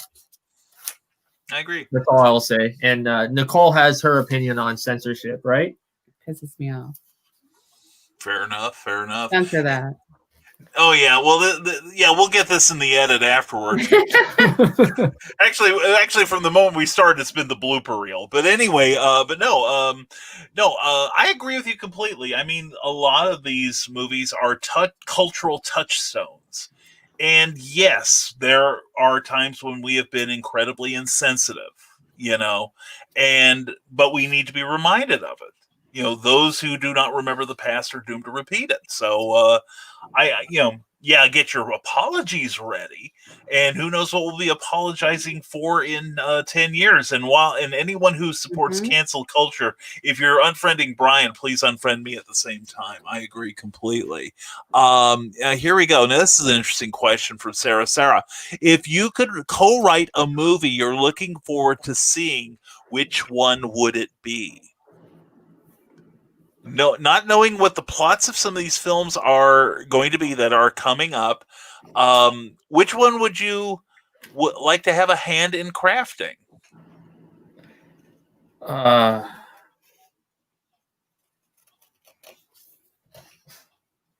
That's a good question. That is a good question. I have a couple of movies that are rolling in my head.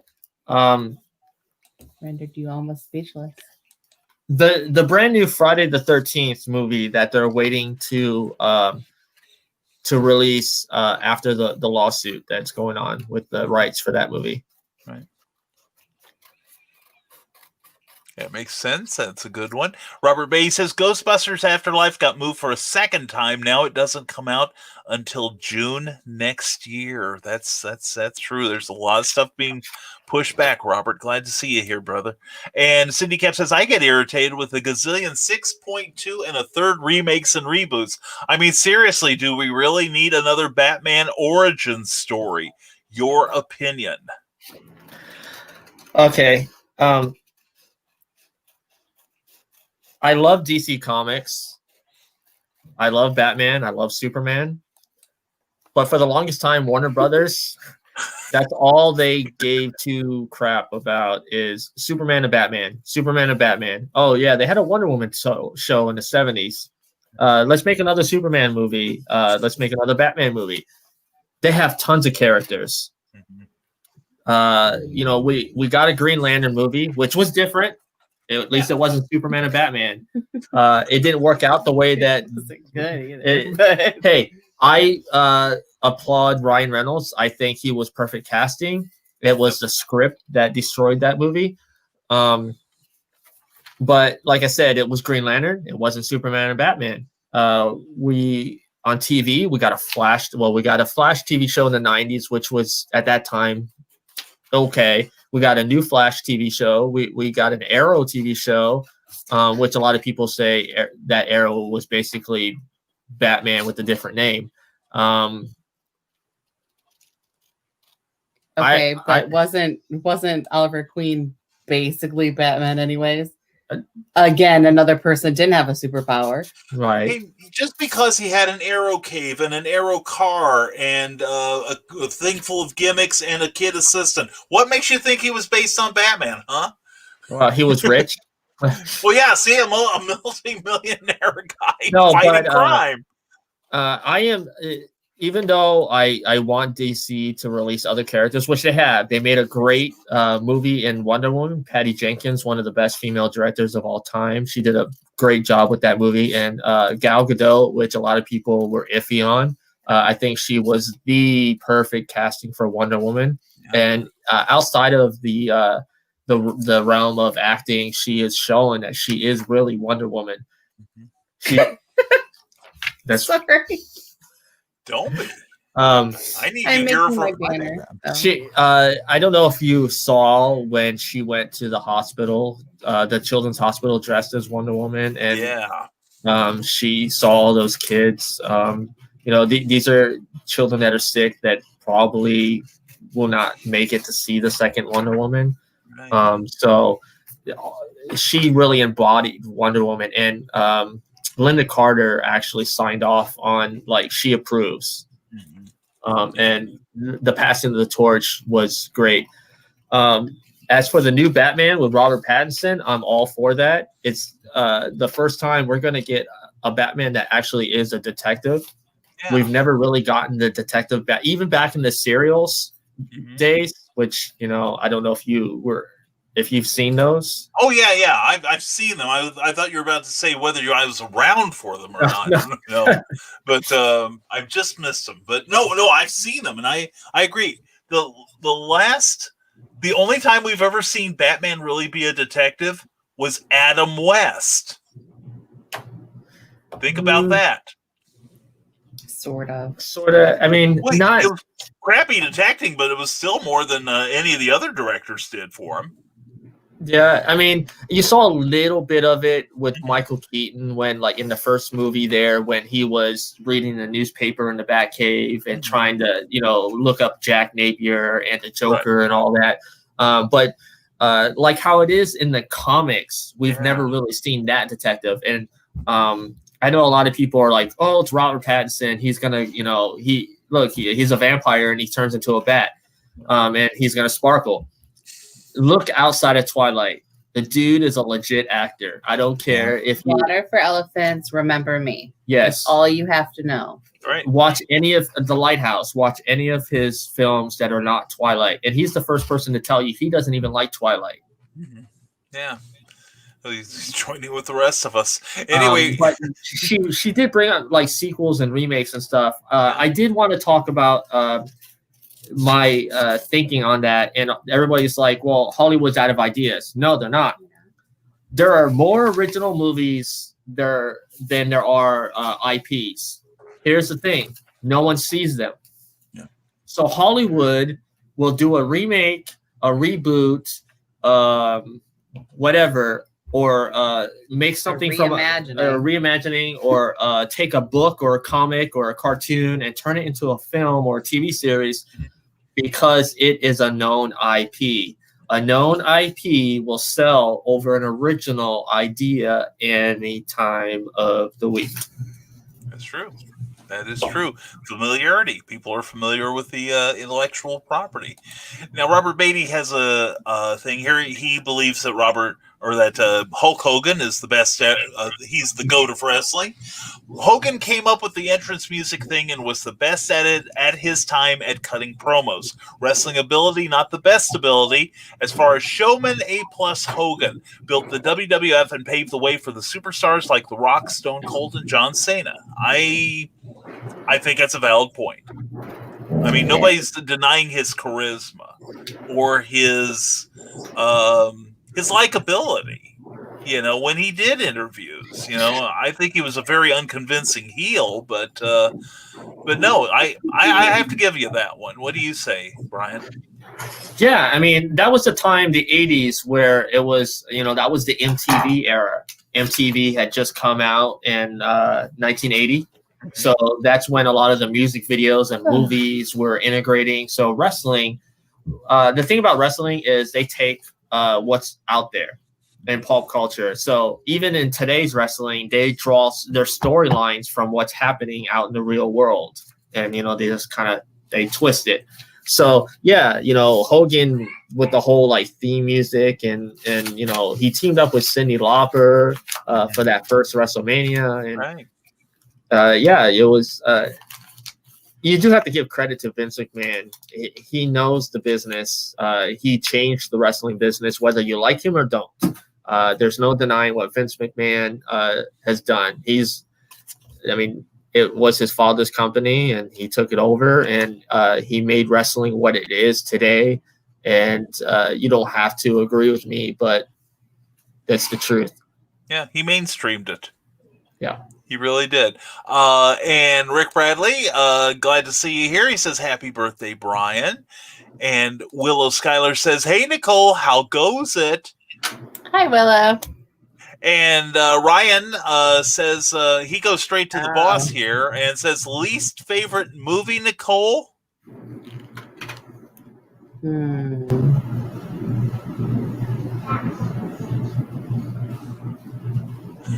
What was I saying the other day? It was like if I never saw that movie again. Oh, man, there's a lot of those. Okay, well, here's the thing. I'm not talking about the making of the movie or even the person. Right. But if I never see another movie, if I never see another torture porn movie, I'm good to go. I don't want to see Hostel ever again. Mm-hmm. I don't ever want to see High Tension or any of those movies that Brian's made me watch. And the 777 Saw movies, yeah, I'm good. Those are my least favorite movies. Maybe not based on, there's good storytelling that's happening in them. It's just not, I'm pretty partial to Tobe Hooper's, Texas Chainsaw Massacre, where you didn't see a lot of stuff. It was here. And it was more cerebral.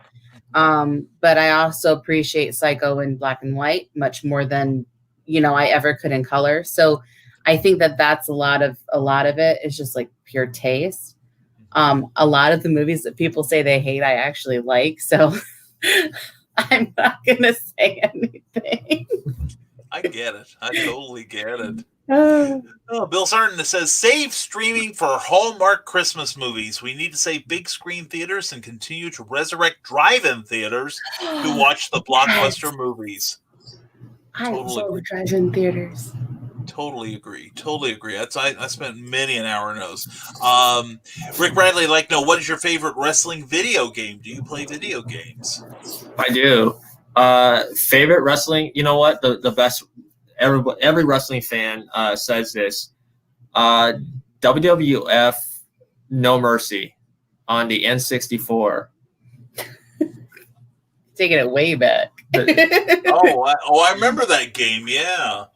Yeah, the N64. Way back. Yeah. Wow. I'd say that's cool. And Jason Johnson, glad to have you here, says Drunken Master 2.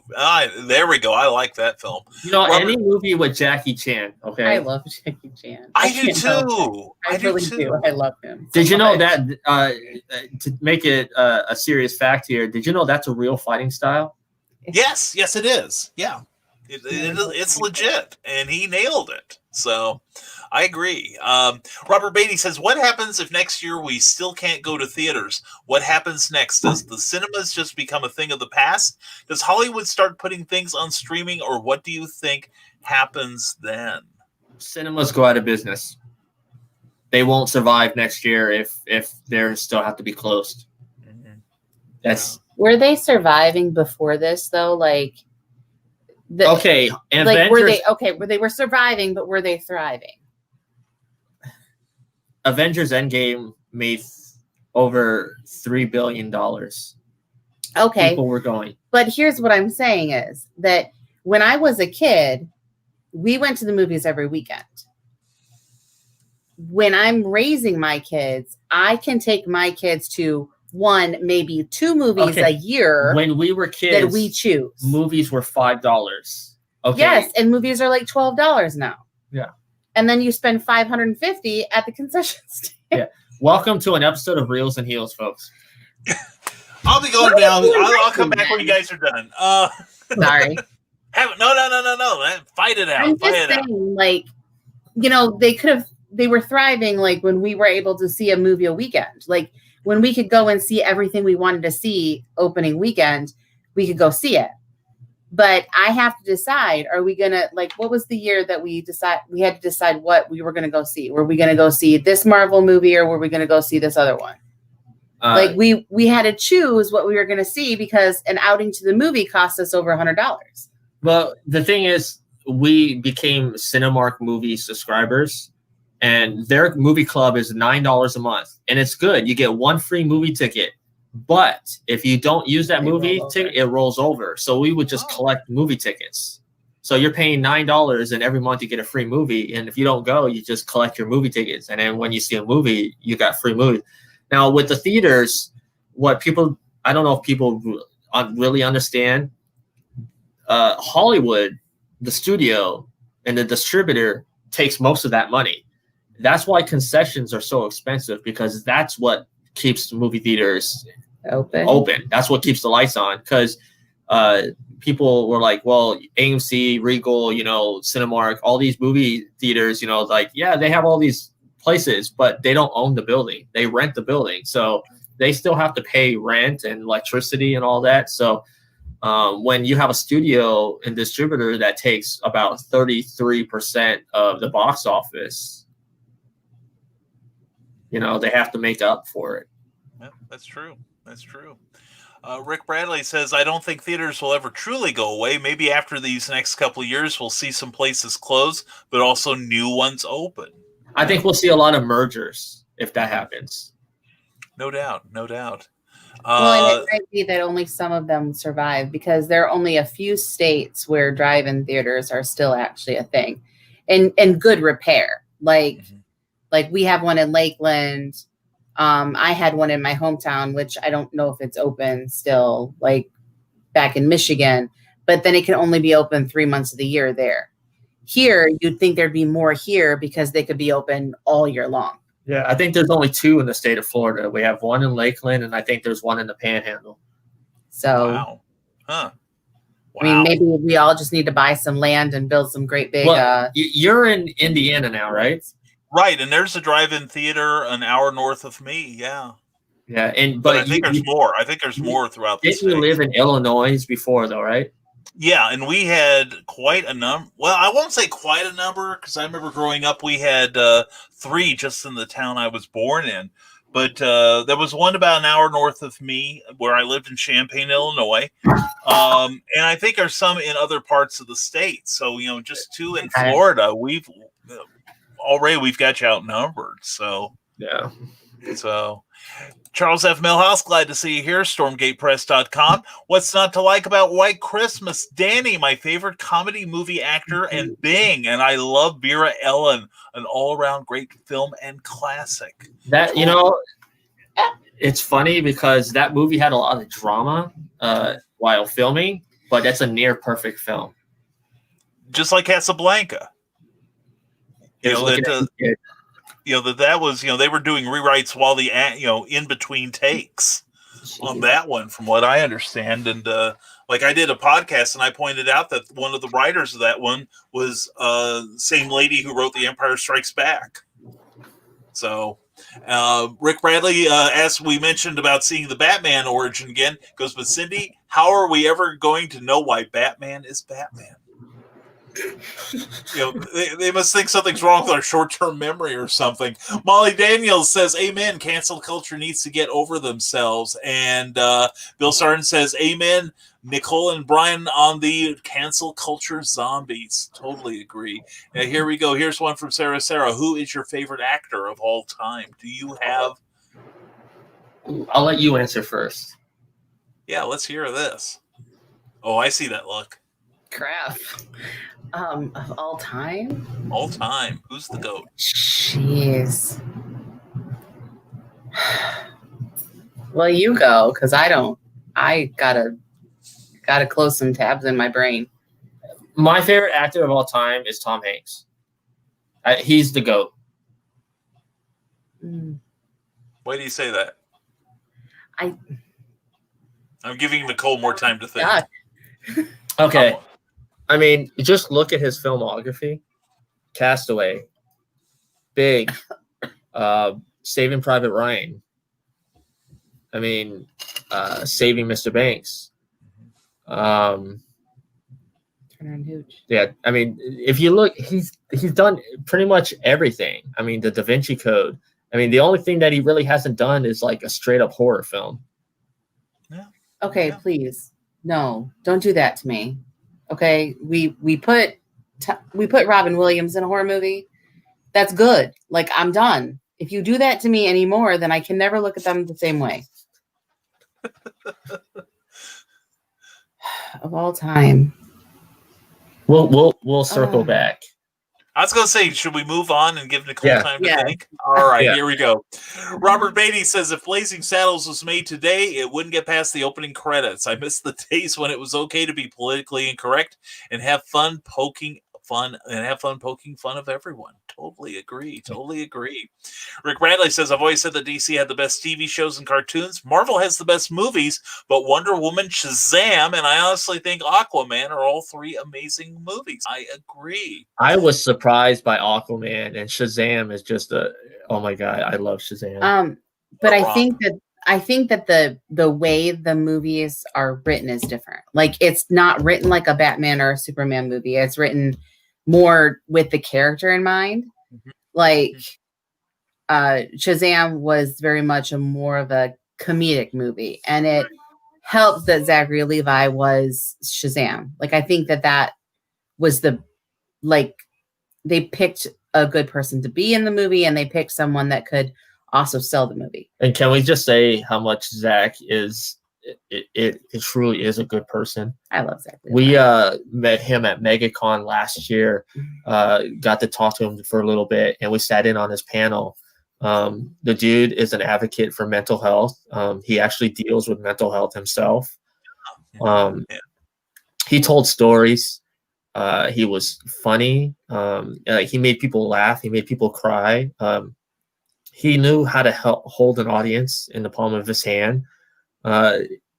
He is relatable. He is relatable. It's like you don't feel like you're being pandered to. You actually feel like you're he's getting like a look into his life. He's like the least Hollywood actor that I've met.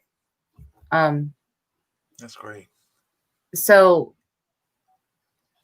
favorite actor, favorite actress. So, like, I'm gonna go like way back though, because my whole thing is like old Hollywood. So I love like Rita Hayworth, and I love Marilyn Monroe. And even though she wasn't the greatest actress in the world, but you know, there was something about those movies that kind of pulled you into that time period of how women should be, you know, just that time period of when women were like that, and they were sassy and still very demure at the same time. But Audrey Hepburn, like Breakfast at Tiffany's, is still one of my favorite movies. So not an actor, but good choice. Good choice, though. Cindy Cap would like to know what known IP that hasn't been done should be a movie. Can you think of an IP that needs to be made into a movie? An IP that needs to be made into a movie. Oh man, there's a lot of IPs that have been made into a movie. Yeah. You know, I may have to get back to that one. I may have to think about that one for a little bit. We'll have you back on another show and you can answer that one. How's that? Yeah. Terry MacGyver says that Hogan was elevated by the guys he worked with. Would he have been as good or likable without Piper, Andre, Savage, Slaughter, or Taker? Yeah, that's a good point. That is a good point. Yeah. Hogan would have never made it without those guys, especially Savage. You're only as good as the people that you work with. I really think like that was a different era of wrestling that, you know, like when you think about them being head to head with any of those guys, like how was he the face if he didn't have a villain? Like if he didn't have a heel to go with, like he couldn't have, you know, eat your vitamins, blah, blah, blah. He had to have somebody that was either, you know, pushing against him or somebody who was elevating him. And I think Savage always elevated him. And I think that all the other guys really were forces to be reckoned with, like in the ring. And Piper was one of those guys that it didn't matter who he was working with.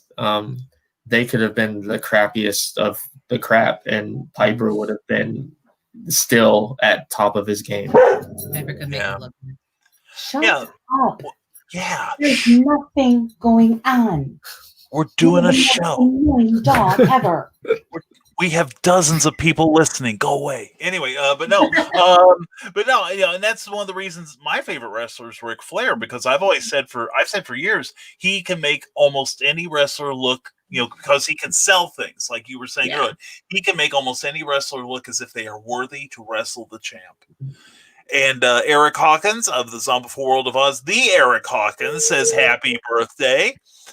And I just want to say, Eric's kind of important to don't tell him that. Wheels. Don't tell him that. He actually he created our logo.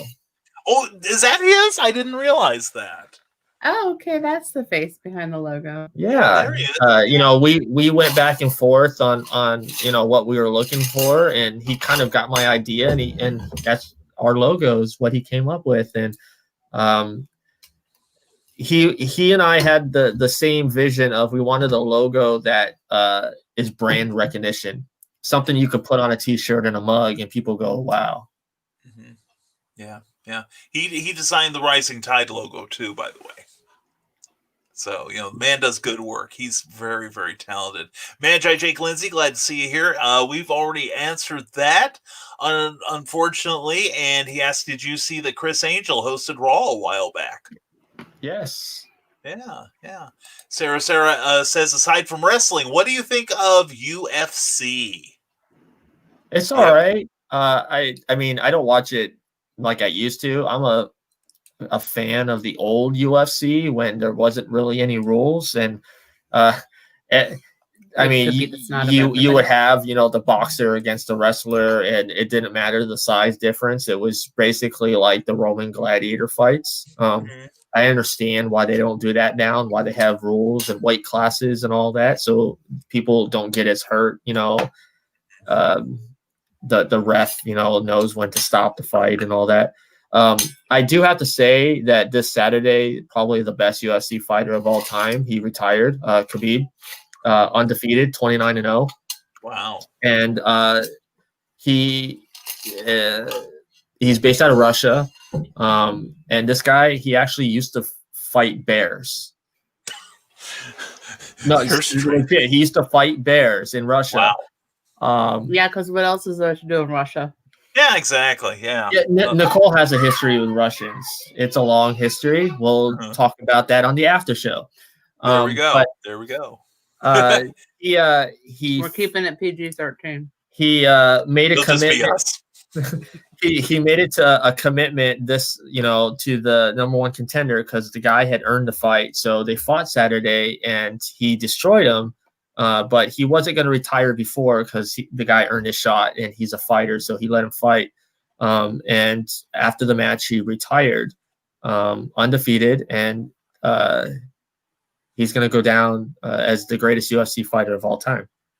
That's amazing. That's amazing. And I think more wrestlers should fight bears in this country, but that's just me. And Sarah, this is for me. Speaking of places closing because of COVID, Dallas & Company in Champaign is closing its doors the day after Halloween. I saw that. Dallas & Company is a longtime magic and costume store in on the edge of the University of Illinois campus. And if you ever see me in public with my rainbow bow tie, that's where I bought them. And it's a great place. And unfortunately, they missed their second biggest, we talked about theaters being affected by COVID and conventions being affected by COVID. This is a long-time business run by an actual professional magician, Andy Dallas, and it is shuttering its doors because of COVID in just a few days, unfortunately. I saw somebody sent me that article, Sarah. Seriously, that breaks my heart. It really does. It's a great place. And yes, Sarah, Donna and I are going over tomorrow.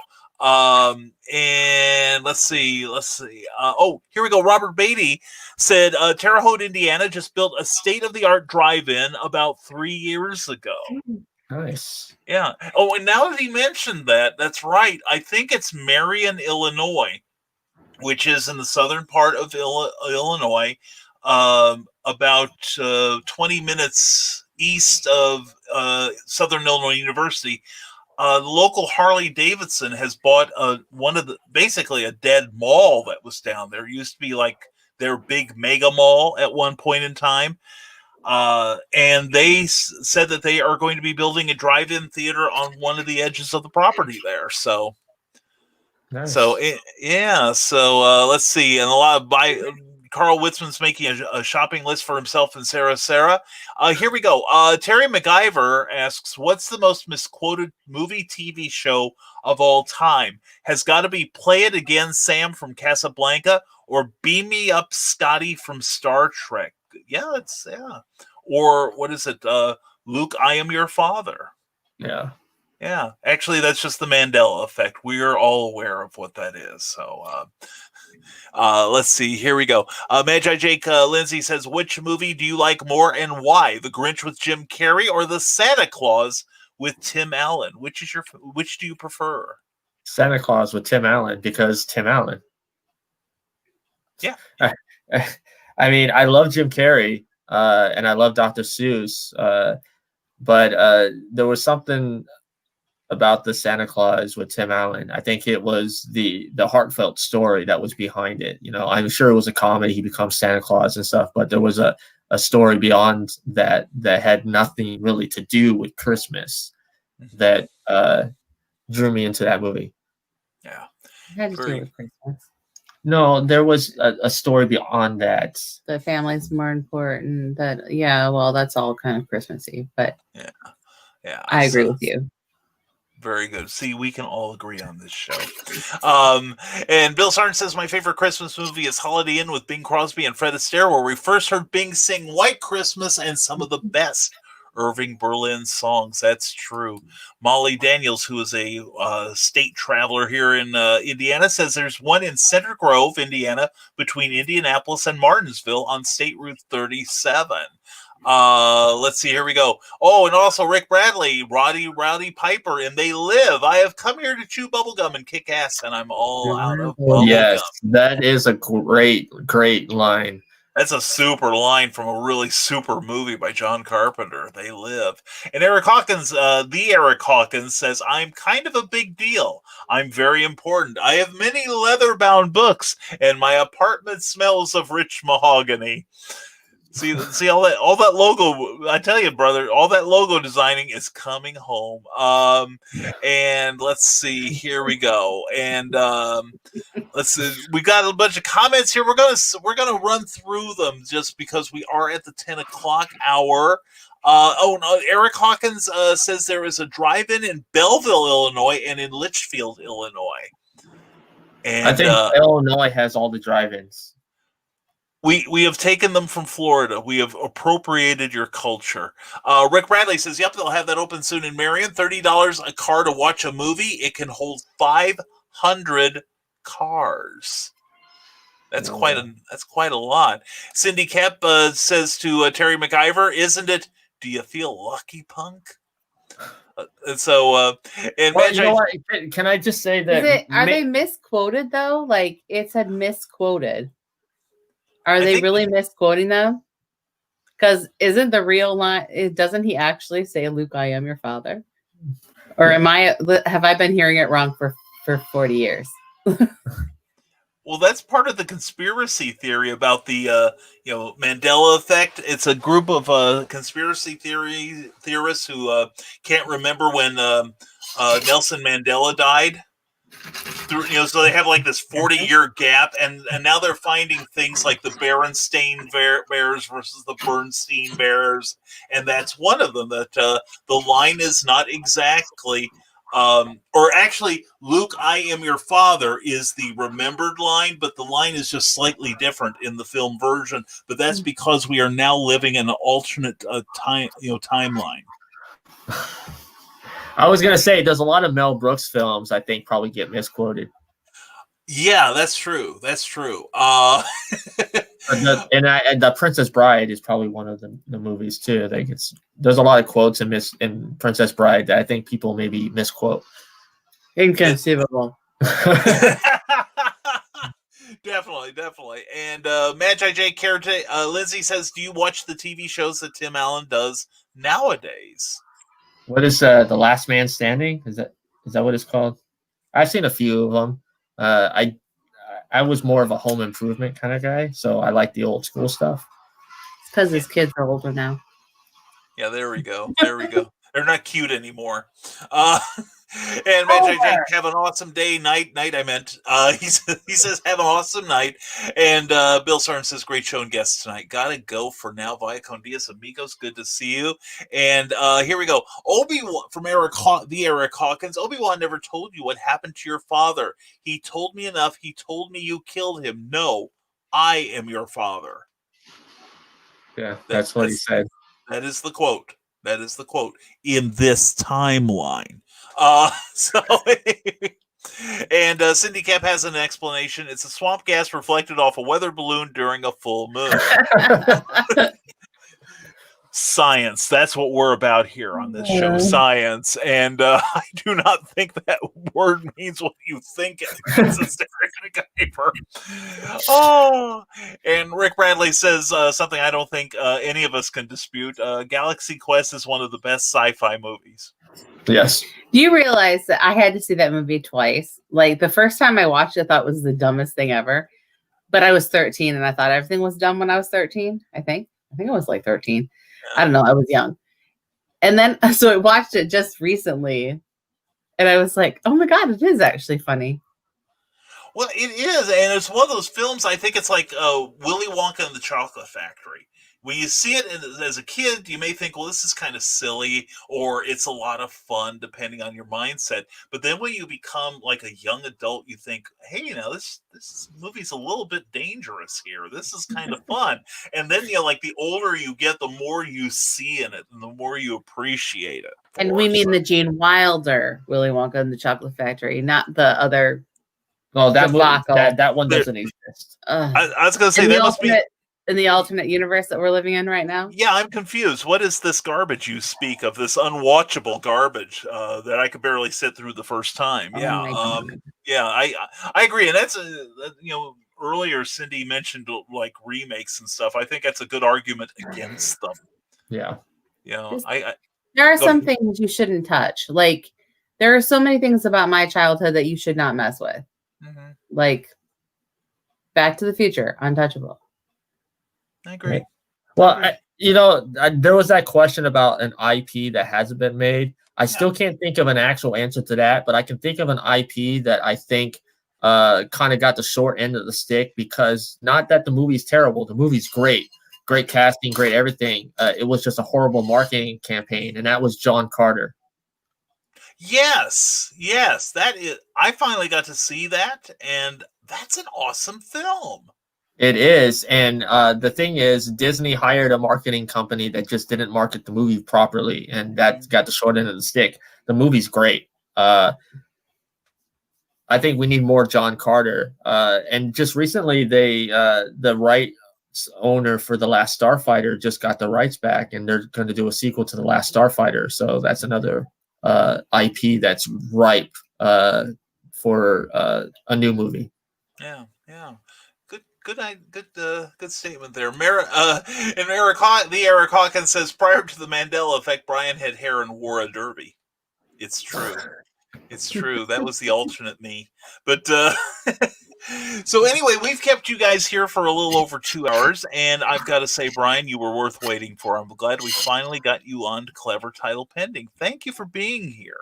Well, thank you very much. I wanted to pass it over to Nicole, and I know she's kind of been slacking on this, but it's an important subject, the comics in the classroom. Can she just talk a little bit about it?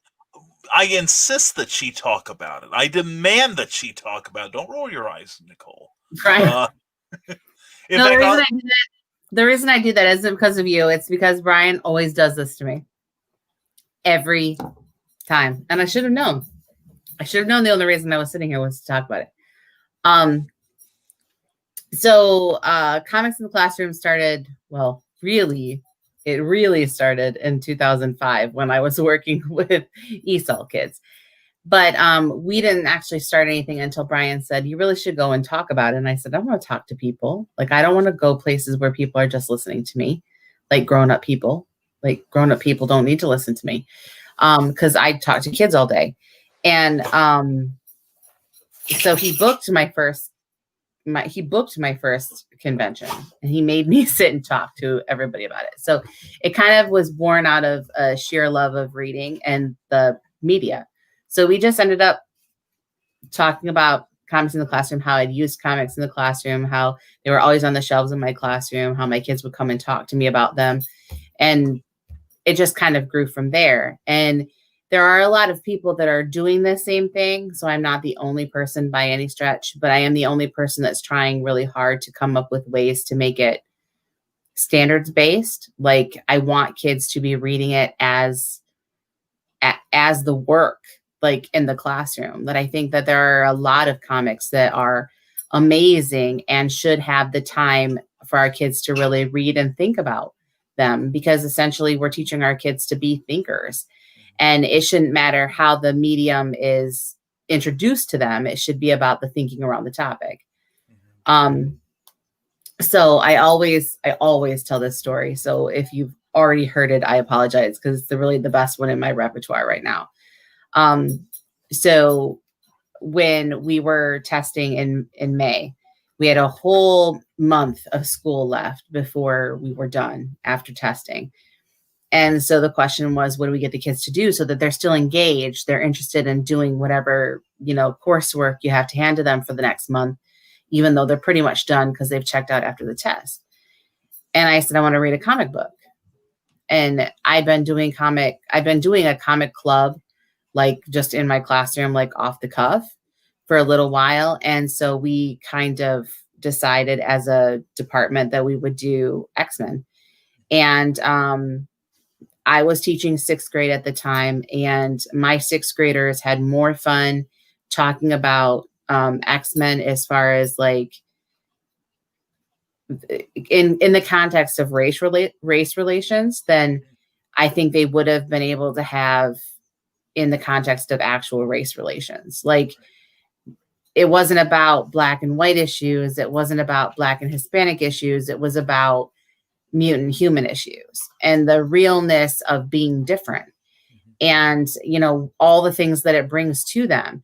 Now, my kids had a good hearty look at the N-word in that book. And, when we talk about censorship, like I was asked to white it out in the copies that I had, because at one point time, someday I'm going to get arrested for copyright infringement. So this never happened, but I copied God Loves Man Kills, and black and white copies, so they'd had it in their hands, but then I projected the color copy, and there's no way to censor the color copy, essentially, at least not for me and my non-tech savviness. So they ultimately wanted to know what was whited out, and I wasn't going to lie to them about it. Within the context of the story, the word means something. And to have them understand why the word meant something, and to see her pain in that panel. Like, we talked a lot about facial features and all those things. So we had bigger conversations about more meaningful things. And I felt like it gave us a platform to talk about things that matter to us, but outside of what makes us uncomfortable about it. Like, we only can start understanding things if we start having conversations that are uncomfortable for us to have.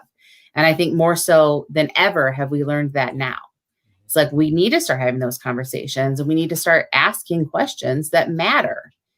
And so if I can start doing that with middle schoolers, then what is our excuse as an adult? Exactly.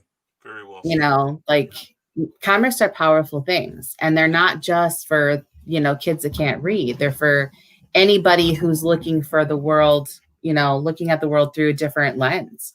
Like, it brings media together. It brings art and real literature together. Right.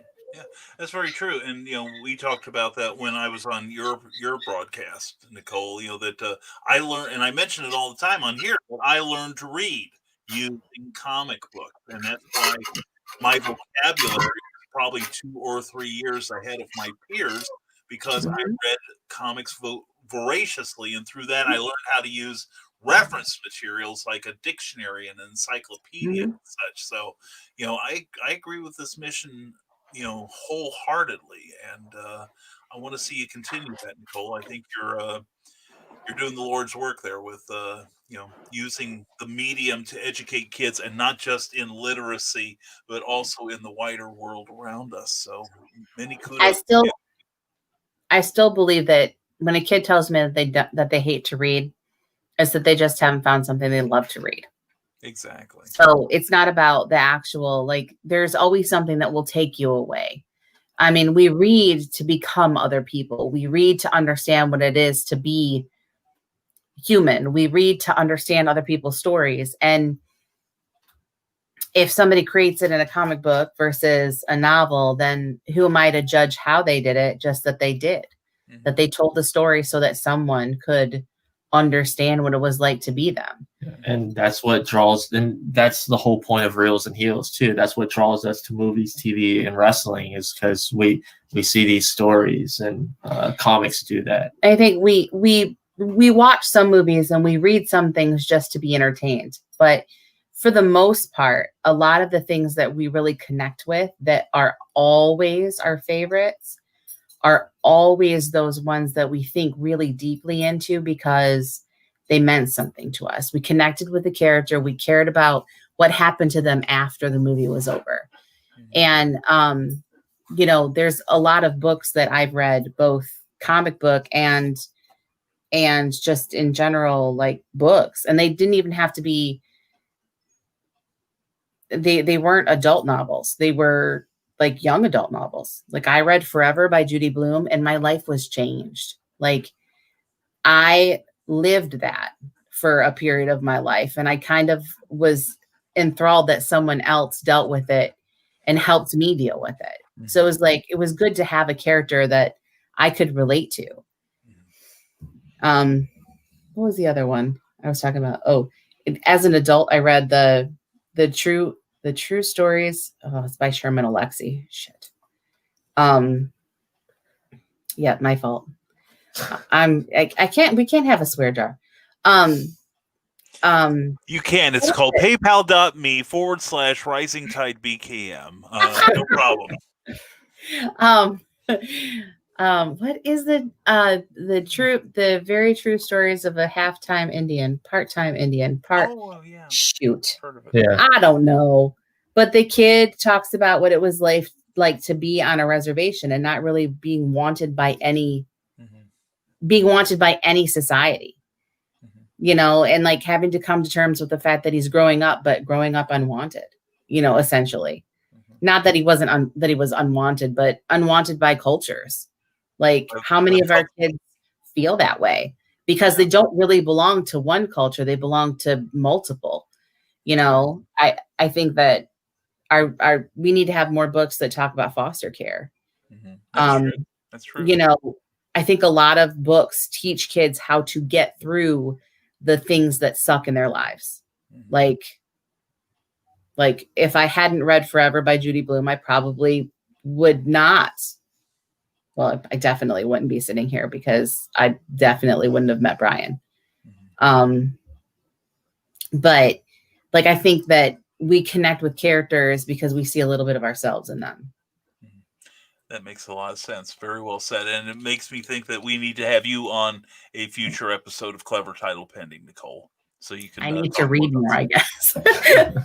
I'd read more, but my lips get tired. Douglas Deck, great author, says that's a good thought on reading. You connect and escape where you are. Your main character could be your best friend. And, you know, as a superhero fan, you know, you talked about, kids who are adopted. One of our greatest superheroes was a person who was adopted. Superman. How many kids and how many characters in comics are from foster homes? That's a very good point. So we're gonna have to have you back on, Nicole. We'll leave Brian. Brian can sit this one out, but I might need my wingman though. Like he's the one. He helps with words. I don't. Sometimes after I've been in school all day, it's like I don't know. Like the thing.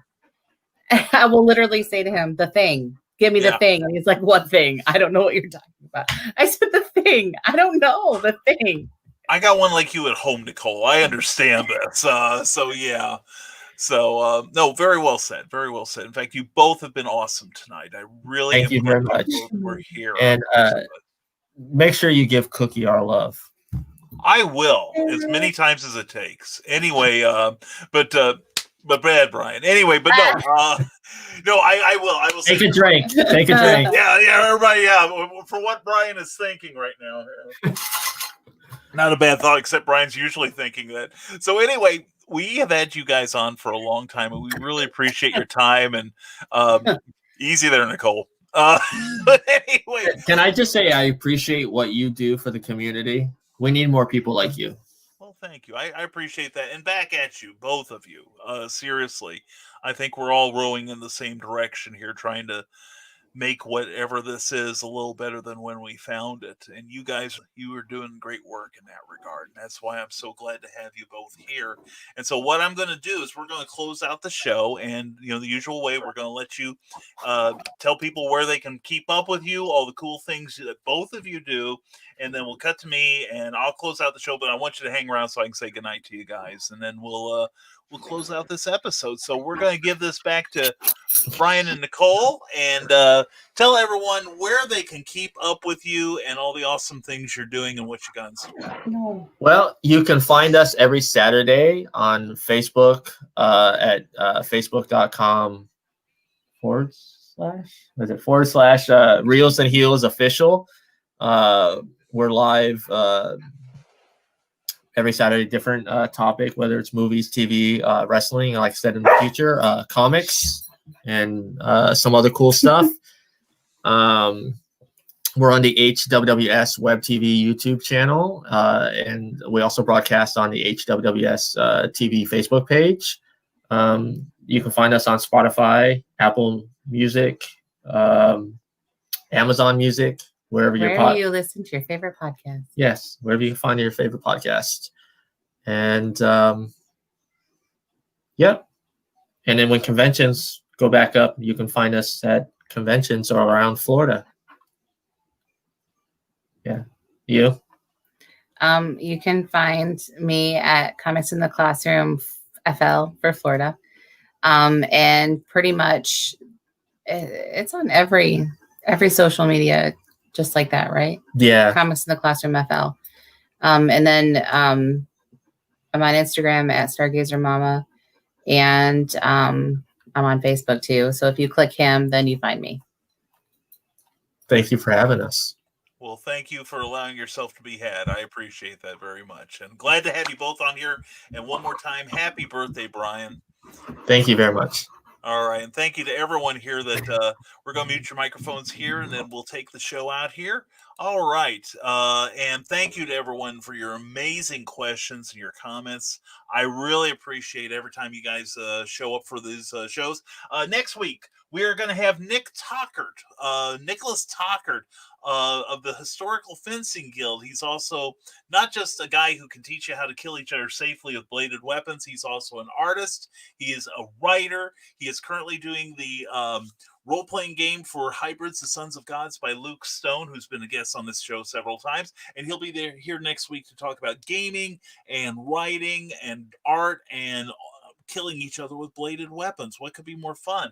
Anyway, he'll be here next week. But don't forget, also Friday, we're having a special episode of Clever Title Pending at 8 p.m. on Friday on Halloween Eve. Yes, Hell Night is going to get a little bit hotter because we're going to have the man himself, the former mayor of Hell, Master Ron Fitzgerald, the master of dark, sticky illusion. He is going to be talking about his Halloween night extravaganza of magic and entertainment.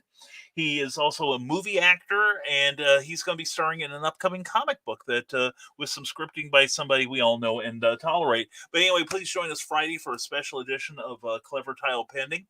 And also at 4 p.m., actually 3 p.m., I'll be helping kick off HoloCon this coming Friday.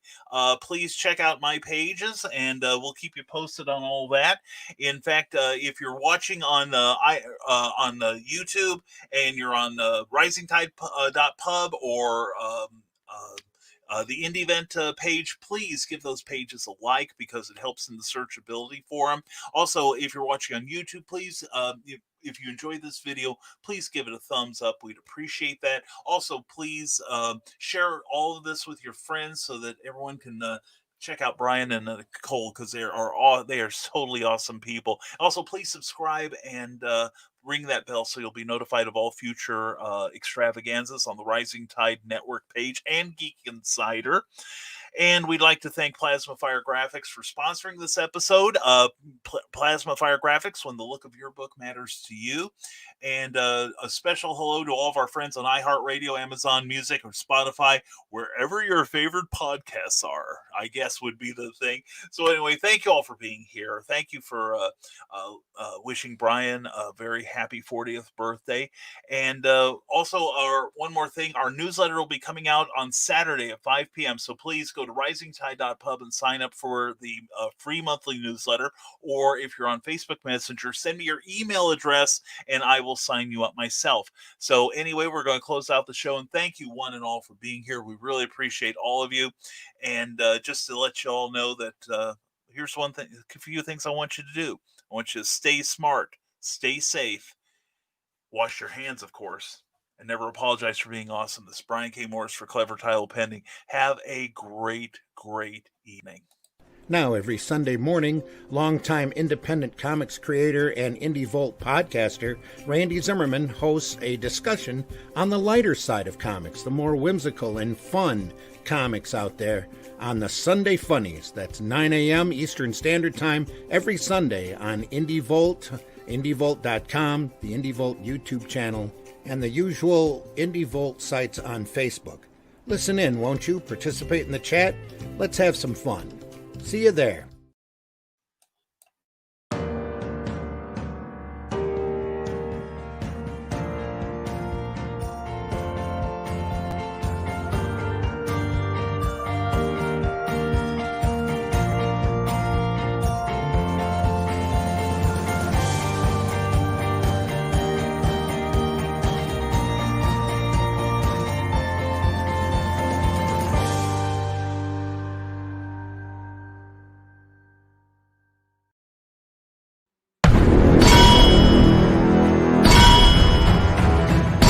From author Brian K. Morris comes an epic tale of armor forged by a god, a hero forged by courage, and an ancient menace poised to re-emerge and threaten our world.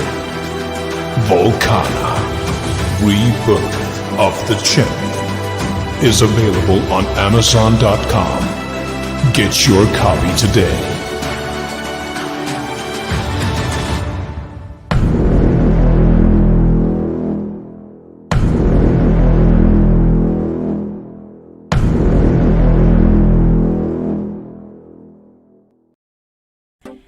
Thank you for tuning in to Clever Title Pending, a Rising Tide Publications and Brian K. Morris production. A member of Comic Book Advocating Network and sponsored by GeekInsider.com. Become part of our show with sponsorship and advertising opportunities. For details, contact advertising at GeekInsider.com or visit podcast.geekinsider.com. The Geek Insider podcast is available on your favorite app, so please hit the follow button and share it out to your friends. Because if you don't, you might have to turn in your geek card.